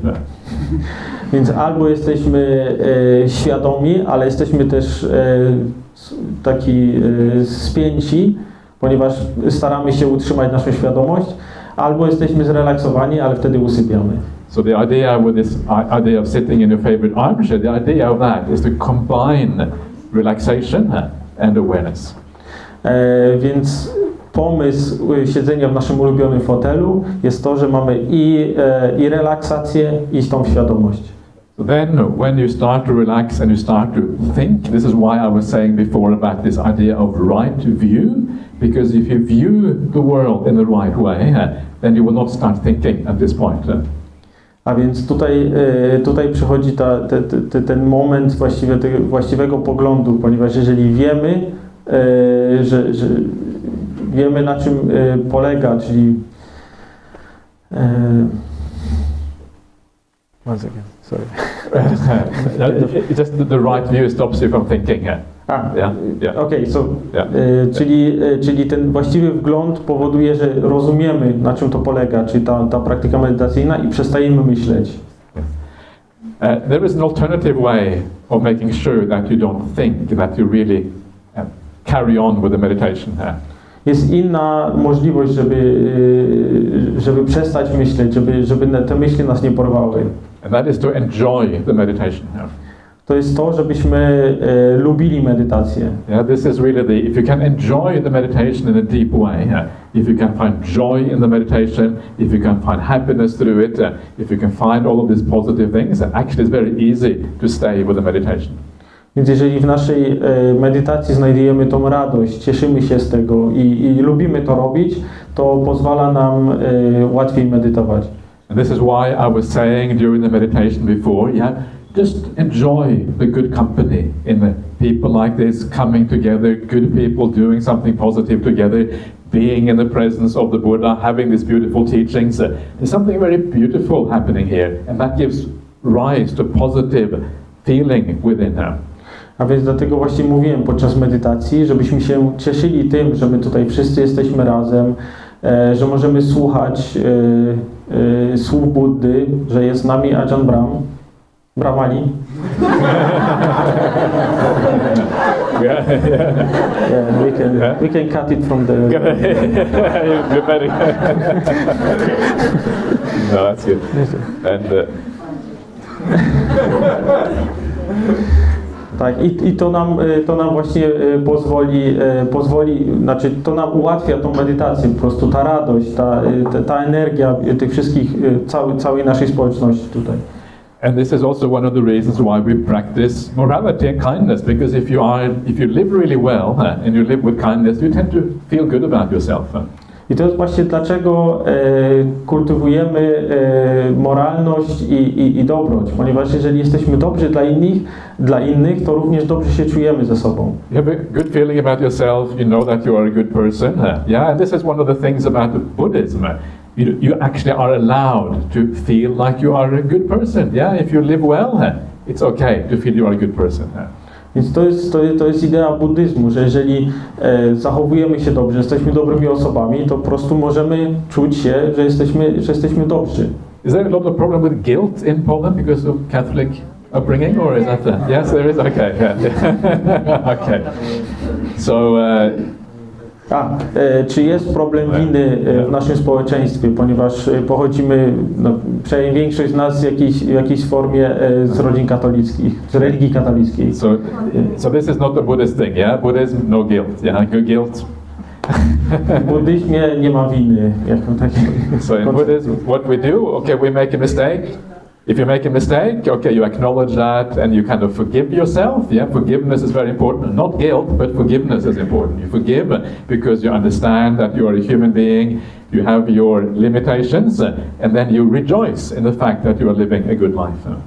A więc w buddyzmie, kiedy popełnimy błąd, to nie czujemy się z tego powodu winni, tylko po prostu wybaczamy sobie. Wiemy, że jesteśmy tylko ludźmi i każdy z nas popełnia błędy. And this enables the meditation practice. I to pomaga w praktyce medytacyjnej. Yeah, so building up the good feelings. Buduje nasze dobre uczucia. Dobre. Nice. Good, yeah. So and then what you then find in your meditation is that there's two things that happen in the meditation as it goes deeper and deeper. I w trakcie naszej coraz głębszej medytacji znajdujemy dwie rzeczy. And the two things that you find are on the one hand peace, on the other hand happiness. I tymi dwoma rzeczami, które znajdujemy w coraz głębszej medytacji jest pokój i szczęście. Yeah. And these two qualities of peace and happiness, as the meditation works, as you're watching the breath, they become more and more profound. A więc te dwie rzeczy, czyli to szczęście i spokój, powodują, że znajdujemy, nasza medytacja staje się coraz bardziej wartościowa i coraz bardziej dogłębna. And one of the really amazing things about the word of the Buddha, one of the really surprising things about meditation, how he explains meditation, is the enormous number of levels of happiness and peace. I to jest to, co opisuje Buddha w praktyce medytacyjnej, jest niesamowita ilość poziomów szczęścia. There's like one peace more peaceful than the previous one. One level of happiness more happy than the previous one. Czyli jeden poziom pokoju lepszy od drugiego i poziomy, tak samo jest z poziomami szczęścia, że jest wiele kolejnych poziomów, które są coraz lepsze. Ajahn Brahma always says that meditation is like bliss upon bliss upon bliss. Ajahn Brahma zawsze mówi, że medytacja to jest błogość nad błogość. And I remember one of the memorable things when I was a young monk. Ajahn Brahma was my teacher. And this kind of happened when I was a young monk, and I came to Bodhinyana Monastery. And I remember Ajahn Brahma saying that sometimes the bliss is so powerful you don't even know if you can take it anymore. To ja pamiętam z moich z lat, kiedy byłem jeszcze młodym mnichem, a Ajahn Brahma był moim nauczycielem, że to jest największa błogość, jaką można uzyskać medytacji. And this is one of the things that I find so extraordinarily attractive about these Buddhist teachings. Yeah, they give rise to these kind of things that everyone wants in their life. Everyone wants to have bliss. Everyone wants to have a reduction in suffering. Everyone wants to be peaceful. And when you start to read the sutta, there's one level of peace, one level of bliss after the other. A więc to jest to, co jest, to nam umożliwia medytacja, czyli osiąganie kolejnych poziomów błogości, kolejnych poziomów szczęścia. And if you have experienced just a little bit of peace in your meditation, a little bit of happiness, you're only at the very beginning of what this path can give you. Więc jeżeli już czujecie, że osiągnęliście, że jesteście szczęśliwczy, że czujecie się lepiej, to jest dopiero początek drogi buddyjskiej. This is the power of mindfulness. To jest siła mindfulness, uważność. Yeah, taking you all the way and eventually takes you all the way to samadhi, as I mentioned before. It takes you all the way to the very meaning of life itself. Więc kieruje nas w stronę samadhi i daje nam odpowiedź na cel życia. It's one of those very strange things in my life, because when I was young, I was always kind of a little bit, I suppose, philosophically inclined. A więc kiedy byłem młody, zawsze miałem takie filozoficzne podejście. And when you're young, you always think about the meaning of life. Więc kiedy jesteś młody, zawsze myślisz o sensie życia. And nobody is able to explain to you what the meaning of life is. I nikt nie może wam tego wytłumaczyć, czym jest sens życia. You look at the philosophers through human history, and no one really has an answer to these questions. Patrzymy, czy studujemy filozofów, którzy żyli w trakcie historii i nikt nie może nam dać tej odpowiedzi. And then I came to Buddhism, and I realized Buddhism actually has the answer to this question. I wtedy właśnie zetknąłem się z buddyzmem, gdzie jest ta odpowiedź. And that's kind of extraordinary, isn't it? This profound question of the meaning of life itself actually was solved by the Buddha 2,500 years ago. I to jest właśnie niesamowite, że to pytanie o sens życia zostało rozwiązane przez Buddę. And I wonder, why isn't everyone a Buddhist? I zastanawiam się, dlaczego wszyscy nie jesteśmy buddystami. If we have the answer to the meaning of life, everyone should be a Buddhist, right? Jeżeli mamy odpowiedź na sens życia, wszyscy powinniśmy być buddystami. So we have a marketing problem. Więc mamy problem z marketingiem. If we can market this Buddhist teaching the right way, and we can really get people to understand this is about the meaning of life, then we are in business. Więc jeżeli zmienimy nasz marketing i będziemy mówić, że buddyzm odpowiada daje odpowiedź na sens życia, na pewno będzie lepiej. So that is enough, I think, for the talks. That's a talk about the power of mindfulness, called the Sati Indriya in the suttas. And so now we can open up for questions, maybe. Yeah. So. A więc to był koniec mowy na temat mindfulness i satipatya. Sati Indriya. Sati Indriya. Sati Indriya, yeah. I teraz możemy zacząć zadawać pytania.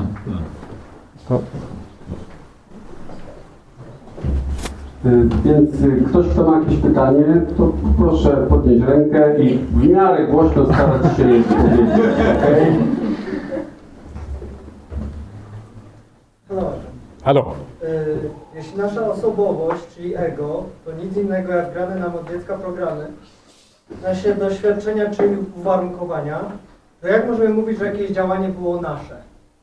Kiedy na przykład od dziecka jesteśmy uczeni chodzić do kościoła, to jak w dorosłym życiu mogę mówić, że to mój własny wybór? Więc jak sprawdzić, które wybory naprawdę są nasze, a które są uwarunkowane od całej psychologicznej budowy osobowości?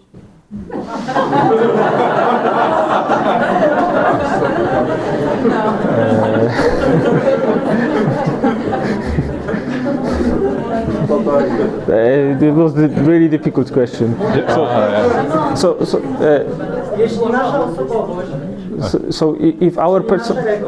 if our personality, our ego, to nic innego jak wgrane od dziecka programy, it's nothing else than the program that is loaded into ourselves nasze doświadczenia and our experience i uwarunkowania, and conditioning. to jak możemy mówić, że jakieś działanie było nasze? So how can we say that some action was ours?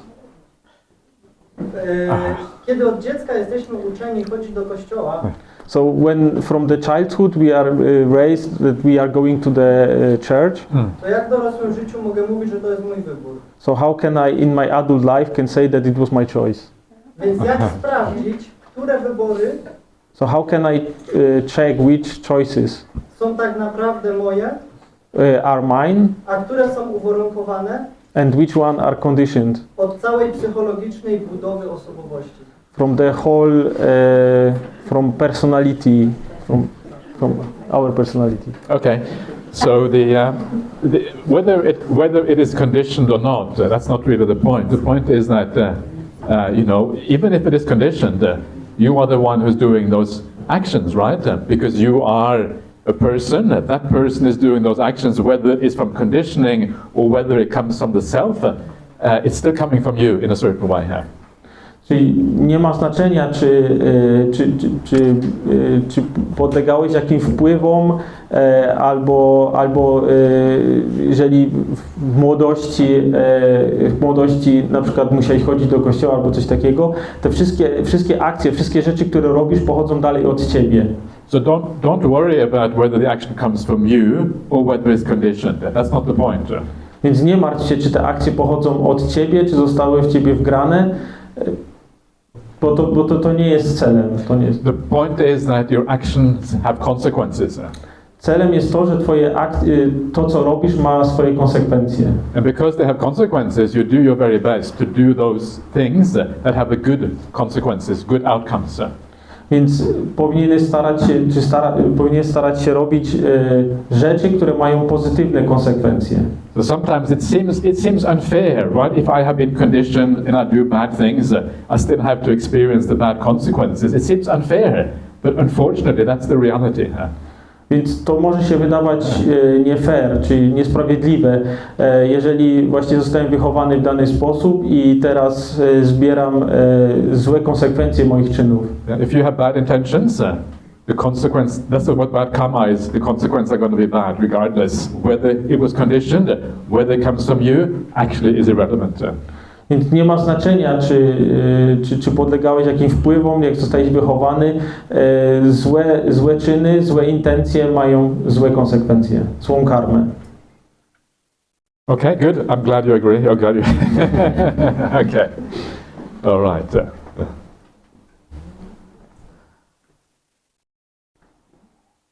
To ja może zadam pytanie. Jak buddyzm traktuje dążenie do doświadczania przyjemności w życiu? Maksimum przyjemności.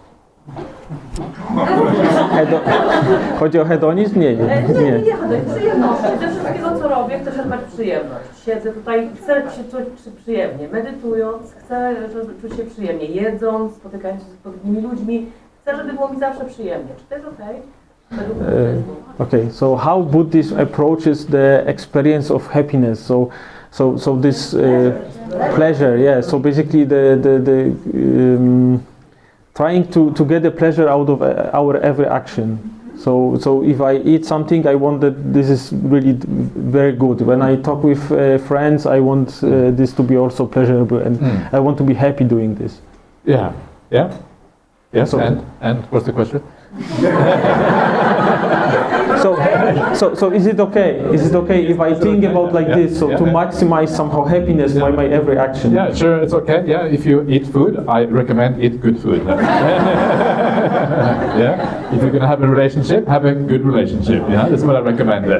But so the main point is really about living well. Yeah, so eat nice food, but be kind. Have a good relationship, but be kind. Enjoy the beautiful art on the walls, but have a good heart. Yeah. What matters is the kindness. What matters is your morality. That is the important thing. It's perfectly okay to enjoy the pleasures of the world. Yeah. It's yes, okay.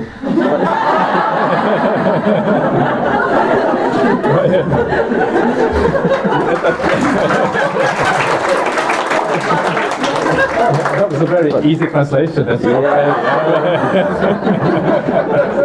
I just make it short. Make it short. Yeah, but I sense that you want to ask about the guilt of feeling happy, right? Or maybe this is what you said, that basically because of the Catholic maybe uprising, that we have this guilt sometimes that if we are happy, that we feel pleasure. Maybe this is not this is not okay. Leave Catholic background, leave it behind, and be happy. Także w buddyzmie nie ma problemu z byciem szczęśliwym. Nie musimy, jeżeli jesteśmy szczęśliwi, nie musimy jakoś czuć się z tym źle. Dlaczego my akurat się czujemy szczęśliwi, dlaczego mamy nie wiem, dobre jedzenie, dobre znajomości i jeżeli tylko dzielimy się tą naszym dobrem, czyli my jesteśmy dobrzy dla innych, to wszystko jest w porządku. In Buddhism, there's nothing wrong about enjoying the pleasures of the world. It's perfectly okay. The pleasures of the world are fine.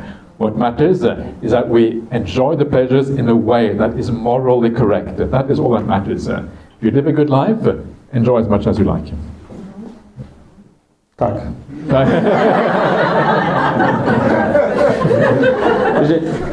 Of course, I should say that what you find, of course, is that once you start to live with kindness, there are many things you cannot do, right? Because there are things that are counter to kindness. So, for example, sometimes you want to indulge in things that are not appropriate. So the kindness stops you from doing certain things. And of course, that is what the boundaries are. Yeah? So the pleasures will still be limited in a certain way. But you shouldn't feel guilty about having ordinary pleasures of life. A więc doświadczanie normalnych przyjemności życia jest w porządku, tylko trzeba o tym pamiętać, że ta dobroć, że bycie miłym dla innych wprowadza jednak pewne ograniczenia w nasze życie. Nie możemy robić dosłownie czego chcemy. Są pewne rzeczy, które na przykład nie są moralne i tych rzeczy nie możemy robić, ale całą resztę nie ma problemu. Możemy mieć szczęście z tych przyjemności życiowych. Proszę. Ja chciałam się zapytać, ponieważ w buddyzmie jest zasada nieprzywiązywania się do rzeczy. Mamy coś, za chwilę możemy tej rzeczy nie mieć. Natomiast Światowe Forum Gospodarcze wprowadziło ideę, że za chwilę nie będziemy mieli nic i będziemy szczęśliwi. Jest to coś, co mnie bardzo niepokoi. Chciałam się zapytać, jaka jest różnica między nieposiadaniem nic według Klausa Schwaba a buddyzmu? So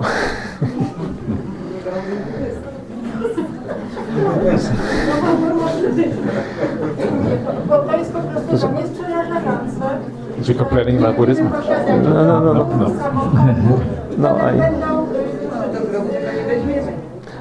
Mowę, czy będziemy mogli się zajmować. I jeśli tak będzie to spełnione, będziemy szczęśliwi. okay, so We have nothing and you will be happy. okay, I think it's about like the approach of non-attachment in Buddhism, and the World Forum. If I Yes, Światowe Forum Gospodarcze. World Forum, the Economic World Forum. I think they are claiming that we should own nothing and we should have nothing somehow forcefully, and then this will make us happy. We will be happy. We should own nothing, then we'll be happy. Yeah, and Okay. and What is difference? Who says this? The World Forum? What? some Klaus. Tak, Klaus Schwab. He says that. Klaus Schwab? Yes, I thought he was opposite. I thought he said the more you own, the more happy you are going to be. Okay. Well, I wouldn't worry too much about the World Economic Forum because they don't know anything about Buddhism. So I would stick to the Buddha. The Buddha much wiser than Klaus Schwab, right? So, but the Buddhist idea of non-attachment is it comes at the end of the path. Nie przejmowałbym się forum ekonomicznym i ponieważ oni nic nie wiedzą o buddyzmie, a idea nieprzywiązywania się do rzeczy, do przedmiotów, do wszystkiego przychodzi na końcu ścieżki. So the way to practice non-attachment is first of all to practice again back to the idea of morality and kindness and all of these kind of things. And if you practice that in the right way, it leads gradually to non-attachment, whether you want to or not. A więc sposób, w jaki możemy praktykować właśnie takie nieprzywiązywanie się do rzeczy, to jest poprzez dobroć, poprzez moralność. I te rzeczy, kultywowanie ich w sobie automatycznie sprawią, że przestaniemy się przywiązywać do rzeczy. Many of the things that we do in life, we do because of attachment. Maybe you get angry with your children. Do you have children? Yeah. Yes, okay. So you get upset with your children, you get upset with your husband, you get upset with your wife, whoever you are. And very often this anger, irritation we have is precisely because of attachment. So if you practice morality all the time, you're actually reducing your attachments. A więc to właśnie przywiązanie się do różnych rzeczy, na przykład przywiązanie się do dzieci, do męża i te ich akcje sprawiają, że czujemy się źli, a kultywowanie moralności powoduje, że właśnie rozwijamy w sobie te pozytywne cechy i powoli stajemy się mniej przywiązani. Because you have to stop and you have to go against your habits. Yeah, your habits are to say things too quickly or too fast or because of these things. So now you stop. And you stop in a second. How can I be more kind instead? How can I let go a little bit of this? Yeah, this is what you have to ask yourself. And then you act differently. That is how you let go of attachments. Very gently, very carefully. A więc, ponieważ mamy różnego rodzaju przyzwyczajenia i często mówimy rzeczy szybciej niż byśmy chcieli, więc tutaj właśnie na tym polega nasza nauka, nasze rozwijanie moralności i ta buddyjska ścieżka, żebyśmy potrafili sobie powiedzieć nie, żebyśmy powoli starali się być coraz lepsi. That's number one, and there's number two.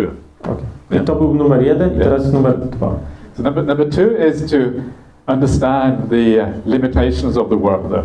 I numer 2 to jest po prostu, żebyśmy zrozumieli ograniczenia naszego świata. How do you feel when you see the war in Ukraine, for example? Jak na przykład czujemy się, kiedy widzimy wojnę w Ukrainie?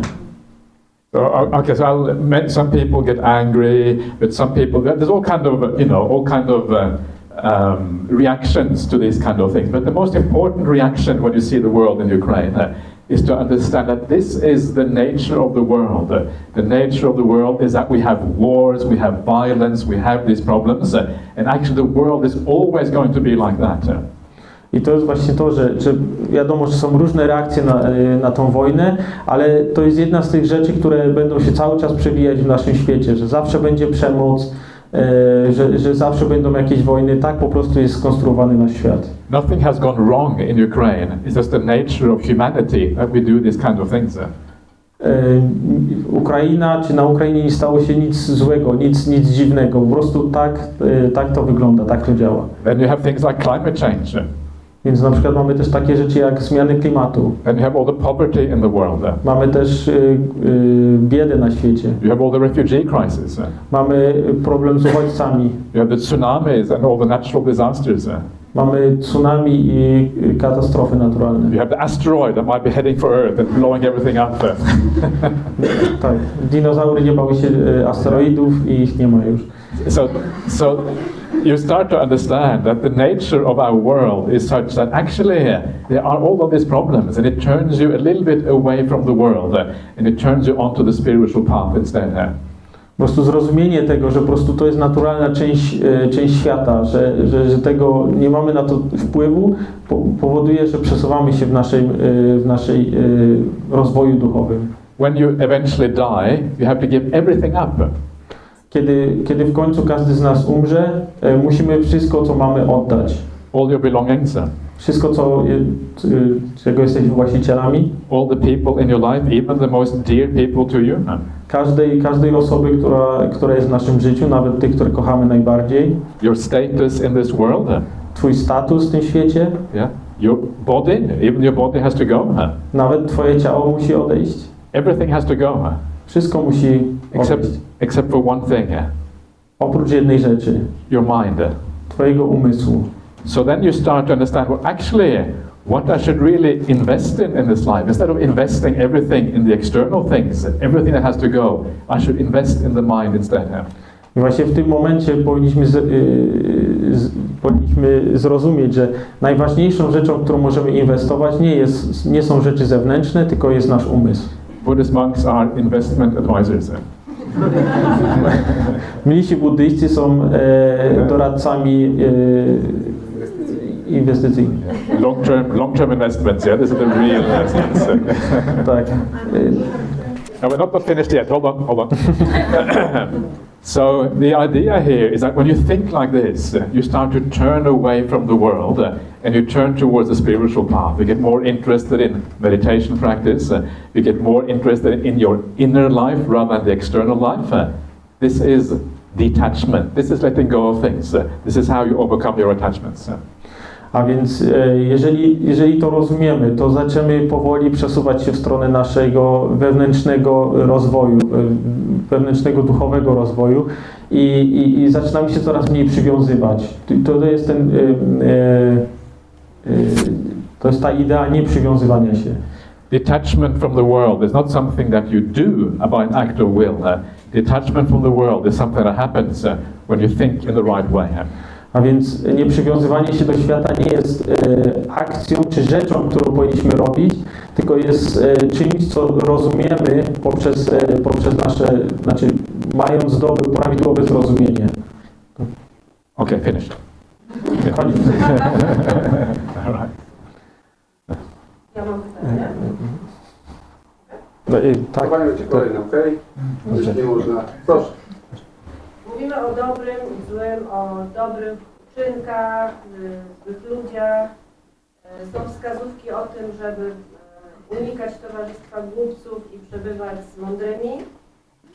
Jak odróżnić jednych od drugich, skoro wszyscy mają naturę Buddy, a większość z nas popełnia błędy? Okay, so there are good and bad things. There are good and bad or evil people in the world, and how can we differentiate between those two people if all of them have the nature of Buddha, and also everyone makes mistakes? Why do you want to differentiate? Which one are good and bad people? Why so which one you should live with, or you should... Okay. Who you should have as your friends, you mean? How you should choose your friends? Is that what you mean? No? Okay, what does it mean here? Kto powinien być nauczycielem twoim, czy... Przyjaciel? Jak rozpoznać? Łatwo się odróżnić, ponieważ każdy popełnia błędy. Większość popełnia błędy. Można wtedy kogoś ocenić jako zły czyn, zły człowiek. Powinniśmy, jak czytałam wskazówki, powinniśmy unikać ludzi głupich i przebywać z mądrymi. Jak się w tym odnaleźć? Okay, so the question is like, so we should avoid stupid and evil people, and we should tend to lean towards the good and nice people, and how to figure it out, how to find it out, because everyone have the Buddha nature and everyone makes mistakes. So some people have more Buddha nature than others.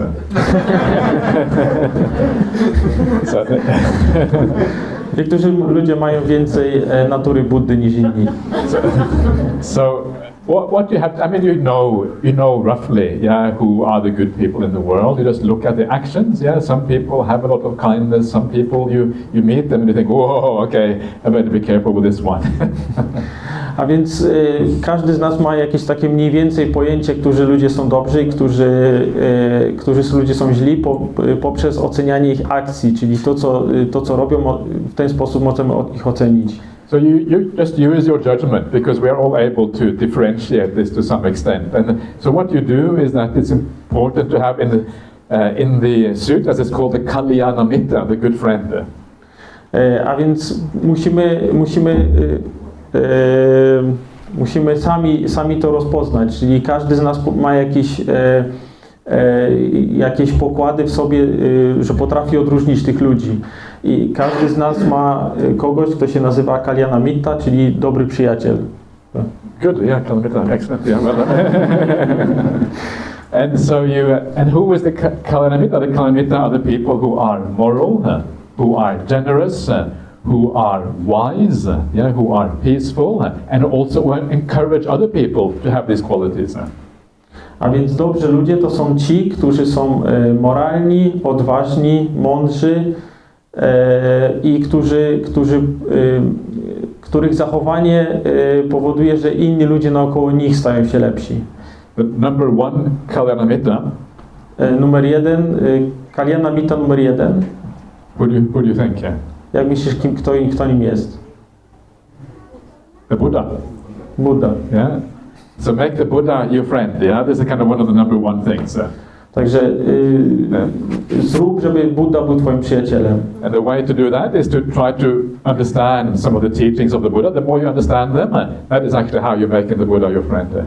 Więc sposób, w jaki możesz spowodować, że Buddha staje się twoim przyjacielem, poprzez zrozumienie tego, o czym on mówił. And here you come to the Buddhist group, right? Yeah. Then you have the Kalyana Mittas and the Buddhist group right here. This is kind of what you do here in Gliwicach. Gliwicach, okay. Także w Gliwicach możesz tutaj przyjść na nasze spotkania i tam powinnaś poznać samych Kalyana Mitta. So it doesn't mean that you always have to be with the good people. Sometimes we have to be with bad people as well, because the world is full of all kinds of people.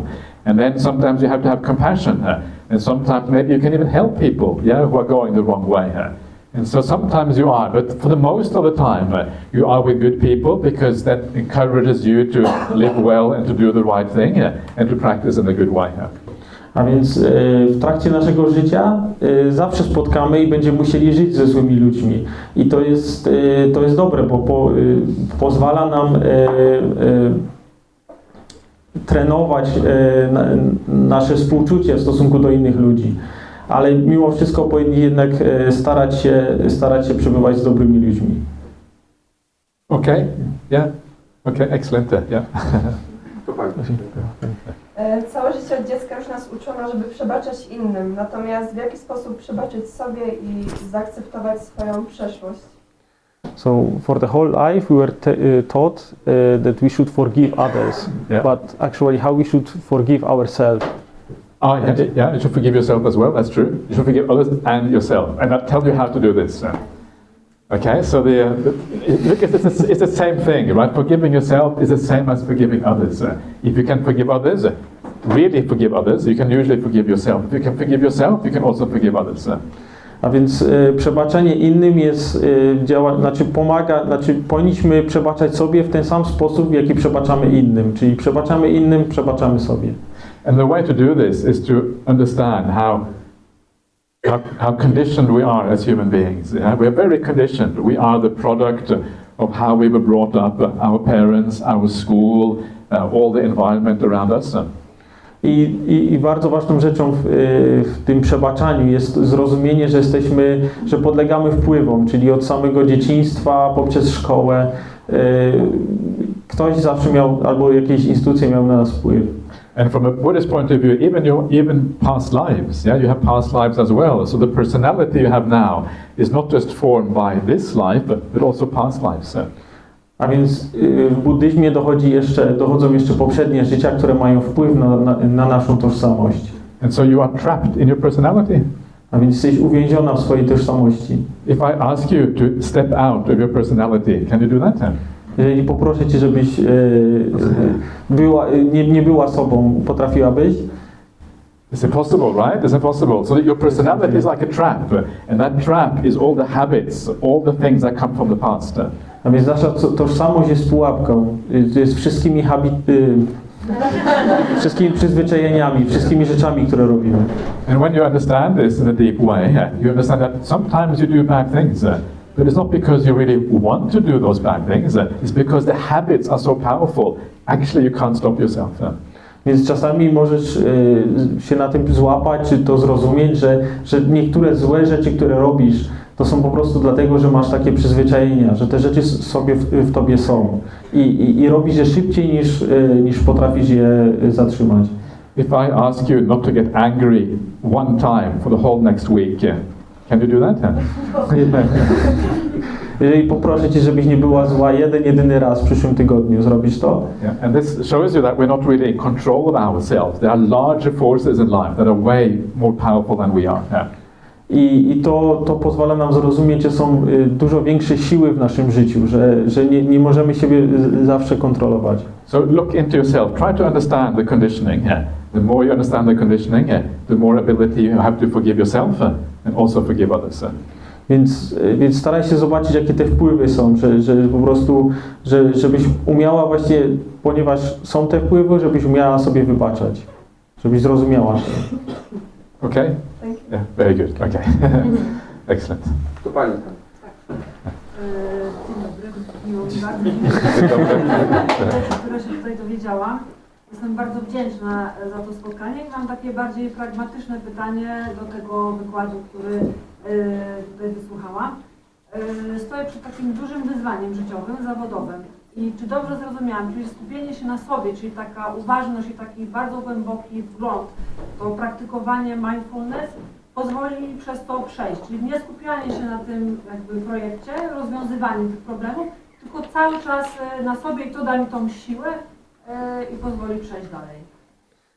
So she's grateful for you coming here. Okay, good. I'm happy.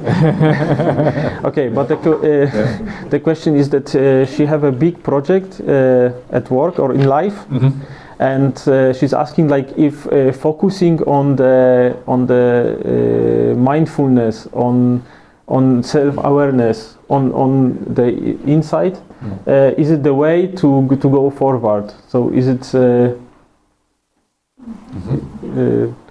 Okay, you mean so in that project? So yeah, so is it that she should focus on this inner qualities, or she should focus also on the project itself, or is it enough that you do both? Yeah, because the idea is that if you have a job, you want to do the job well, right? If you don't do the job well, you're going to feel bad about yourself. You want to do the job well, but the most important aspect of doing a job well is where you're coming from. Yeah, so if you do the job well and you are angry with people because you are driven, you've got to get this done, everyone has to work really hard, then it's not going to work. So you have to do the job well, but you also have to come from kindness at the same time. Więc musisz robić dwie rzeczy, czyli z jednej strony chcesz, żeby twoja praca była dobrze zrobiona, ale też jest ważne skąd ta twoja chęć do robienia pracy, czy do robienia tej rzeczy pochodzi, czyli jeżeli ona pochodzi, czyli jest pozytywna i wychodzi z dobroci i nie jesteś zła na ludzi, nie wiem, bo nie robią dokładnie tego, co ty byś chciała, to wtedy to jest dobre. I have always found in my life that if you want to get the best out of other people, you have to be kind to them. You have to kind of get their trust. If you feel that you are kind towards them, they will usually repay that by doing the right thing towards you. Więc z mojego doświadczenia wiem, że jeżeli ty jesteś miła dla innych osób, jeżeli obdarzasz ich dobrocią, to ta dobroć do ciebie będzie od nich wracać. But the most important thing is that if you live with kindness, then even if the project fails, it doesn't matter because you will feel good inside there. Yeah? If the project is successful, it's wonderful. Then you have won both the project and you have been kind at the same time. If the project fails, well, at least you have been kind, so you will feel good about yourself regardless. But if you are angry or if you do things in the wrong kind of way, if then the project fails, all you are left with is the bad feelings about having done things in a bad way. A więc jeżeli zachowujesz się pozytywnie, jesteś dobra i masz tą dobroć dla innych, to nawet jeżeli projekt się nie uda, to i tak zostajesz z tą dobrocią, z tymi pozytywnymi rzeczami, które starałaś się zrobić i które przekazać innym.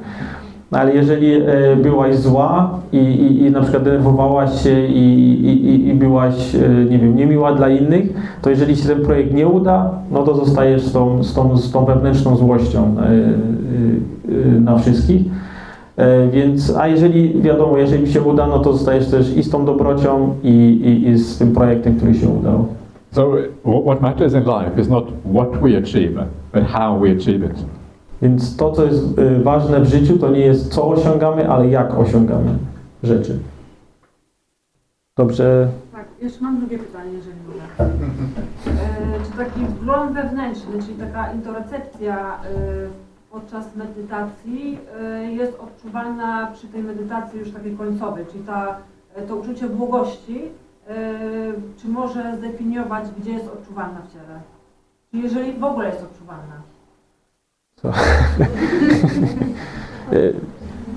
Okej, jeszcze raz, czekaj. Takie wewnętrzne poczucie siebie, taka interocepcja, nie wiem jak to będzie w języku angielskim brzmiało, czyli takie poczucie Jedności?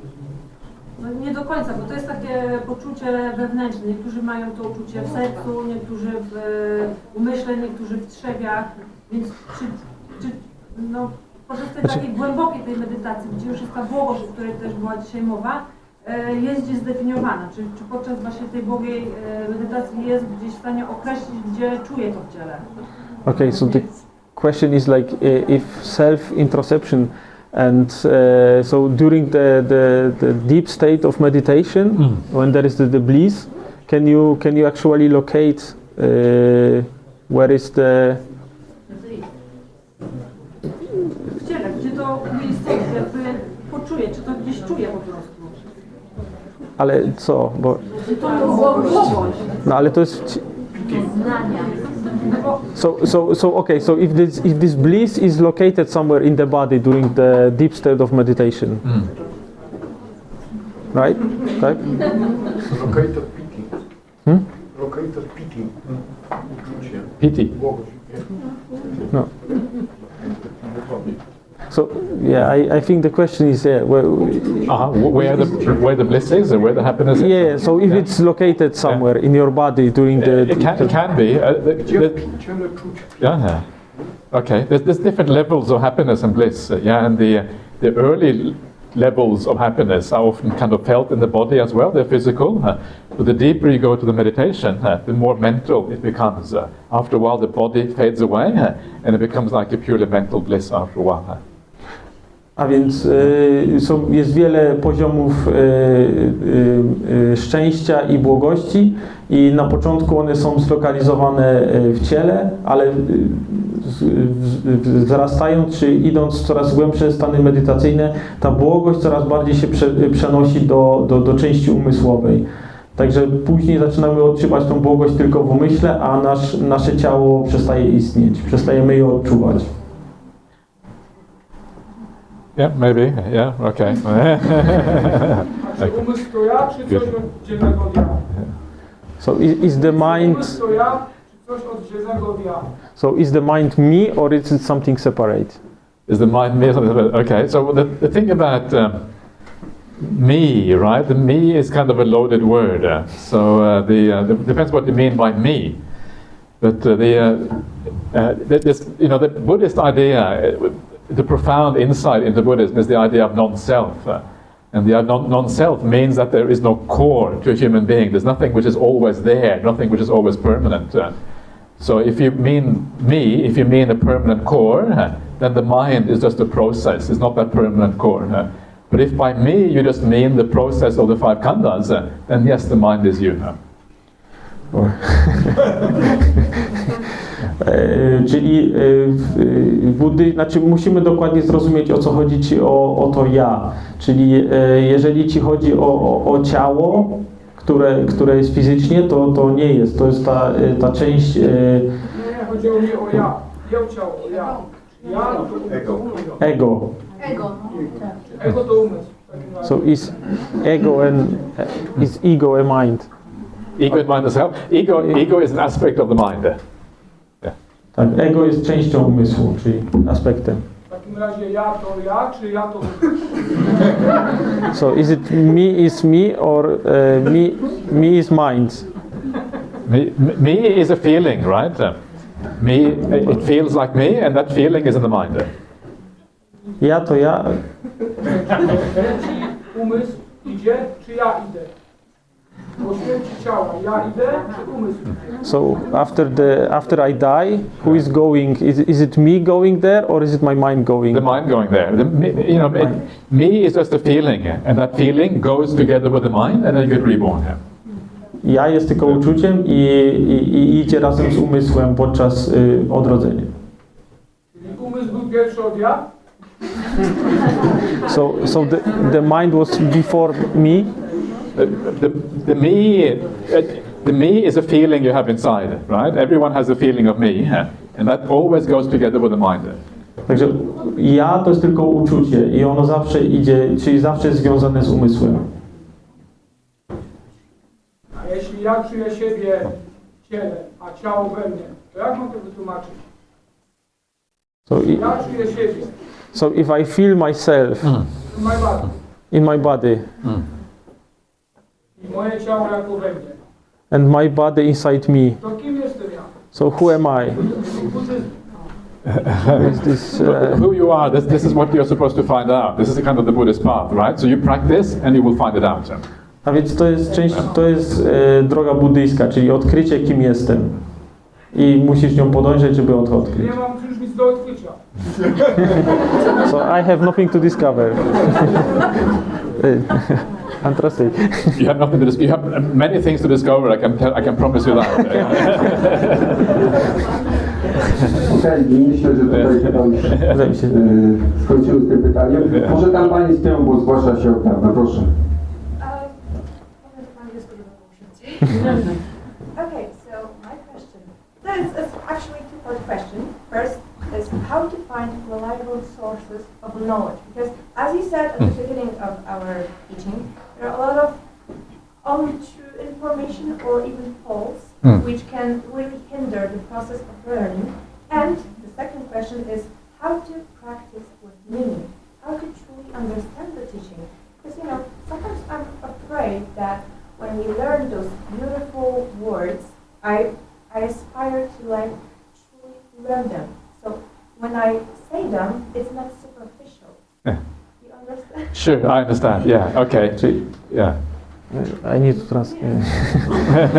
Czyli pierwsze pytanie było, jak znaleźć dobre źródła wiedzy, czyli takie, którym możemy zaufać. A drugie pytanie było... Jak faktycznie nie tylko zrozumieć to, co jest w naukach, ale również je praktykować. Żeby to nie była tylko sucha wiedza, aczkolwiek też praktyka. Yes. She translated. Okay, good. So first of all, the reliable sources of knowledge, right? And the idea here, you know, from a Buddhist point of view, the idea is that to investigate the teachings of the Buddha, right? And the teachings of the Buddha, we know fairly well now what they are. A więc odnośnie tych prawidłowych czy rzetelnych źródeł wiedzy, to najważniejsze jest studiowanie i samemu sprawdzanie tych źródeł. I jednym z nich są oczywiście słowa Buddy, które całkiem dobrze już teraz znamy. The teachings of the Buddha are not generally known if you look for, they're called the long discourses, the middle length discourses, the connected discourses, and the numerical discourses. The long discourses? Czyli mowy Buddy składają się z 4 części, czyli z długich rozpraw. The middle length discourses? Średniej długości. The connected discourses? Połączonych. And the numerical discourses. I numerycznych. So these are considered the 4 main collections of the words of the Buddha. Więc to jest ta główna kolekcja, czyli zbiór mów Buddy. So this is and then when you read those sutras, those words of the Buddha, you get a feeling for whether this makes sense or not. And it gradually, you either build up confidence and faith, or you don't get confidence and faith. A więc w trakcie studiowania ich albo budujesz w sobie tą pewność, że one są prawidłowe, że one takie mają być, albo po prostu tego nie ma. And then you practice accordingly. You speak to other people to practice in this way. You keep on reading the sutras. You keep on meeting people with it, and gradually you start to gain a powerful source of something which is very important to you. A więc powoli zaczynasz je czytać, studiować i postępować według nich. Spotykasz się też z ludźmi, którzy postępują według nich i razem staracie się zbudować tą pewność, że te źródła są prawidłowe, że te rzeczy mają sens. So this becomes in a sense your source of knowledge on the spiritual path. Więc to w pewnym sensie staje się właśnie źródłem wiedzy na twojej duchowej ścieżce. And it is actually quite important that it is the word of the Buddha, because the Buddha is the originator of all of this. I to jest całkiem ważne, żeby to były mowy Buddy, ponieważ on jest tym założycielem, tym, który to powiedział, który to stworzył. You can doubt the wisdom of any Buddhist after the Buddha, but as a Buddhist, I have to sort of assume that the Buddha knew what he was talking about, because if the Buddha didn't know what he was talking about, we have a very big problem there. Więc jako buddysta każdy z nas musi oczywiście założyć, że Buddha to, co mówił, było prawidłowe, że miał tutaj rację, bo jeżeli tak nie jest, no to wszyscy mamy duży problem. And then gradually, as you start practicing these teachings, as you go deeper into these teachings, by being kind, by living well, by meditating, by having some of your own experiences, that's when you start to speak from the heart, because you know what is going on now. A więc praktykując te nauki, które przeczytałaś w tych mowach, właśnie żyjąc dobrze, mając moralność, będąc dobry dla innych, rozumiesz to, masz ten feedback, że te rzeczy są prawidłowe, że to, co jest tam napisane, ma sens. So it's a kind of a gradual development, that after a while you really feel that you are speaking with meaning, right? This is meaning coming from deep within you. You start to see that for yourself. And that's when you kind of, you want to sit in this chair. You come over here, you sit in this chair, and you give the talk instead of me, right? That's what happens. Więc z czasem po prostu zaczynasz rozumieć, zaczynasz nabierać coraz większego sensu, że ta ścieżka, że to wszystko prowadzi do lepszego ciebie. No i w pewnym momencie zaczynasz siadać, siądziesz na tym miejscu, na którym teraz ja siedzę, i to ty zaczniesz dawać taką mowę. Have I answered your question? Yeah? Okay. Answer was beautiful and thank you for that. Excellent. Wonderful. I'm very glad to hear that. Yeah. Ostatnie pytanko. Nawiązując do tego, co Ajahn powiedział przed chwilą, chciałem się zapytać, jakie jest podejście Ajahna do mniejszych nauk buddyjskich, na przykład Buddha-Rosy, prawda? Wiszydhvagi, czy po prostu, czy Abhidhamy po prostu. So regarding the previous your answer to the previous question is like, so what is the Buddhist approach to the later teachings, like Abhidhamma, yeah. Well, the thing, I would say that you should always focus on the word of the Buddha. Should always be the gold standard, if you like. Więc powinniśmy się skupić na słowach Buddy. To powinien być taki złoty standard, co powinniśmy czytać i czym powinniśmy się interesować. All teachings that are later should be measured against the word of the Buddha. Więc wszystkie późniejsze nauki powinny być porównywane w stosunku do słów Buddy. So if you want to study the Abhidhamma, you can, but remember that the word of the Buddha is more important than the Abhidhamma. Więc jeżeli chcesz studiować Abhidhammę, to jest w porządku, tylko pamiętaj, że słowa Buddy są najważniejsze. And the same is true of all later teachings. Teachers today, including myself, if you like, or including Ajahn Brahma, including everyone. Every teaching should be measured against the suttas. The suttas are the standard that is kind of the baseline for what is Buddhism. Więc wszystkie nauczania każdego nauczyciela, czy to chodzi o mnie, czy o Ajahna Brahma, czy jakiegokolwiek innego nauczyciela, muszą być porównywane ze słowem Buddy, w tym, co jest napisane w sutach. And that is why I would recommend everyone to read a little bit at least in the suttas, because it gives you some idea what the Buddha was teaching, and that kind of gives you an idea, and it kind of helps you to guide you in the right direction. A więc polecam każdemu, żeby w miarę swoich możliwości oczywiście spróbował przeczytać część oryginalnych słów Buddy, tak żeby rozumiał, o czym on mówił i w sposób, w jaki to robił. Okay, yeah, good. Okay, finished, okay. Więc będziemy kończyć spotkanie z naszym gościem Ajahnem Brahmali.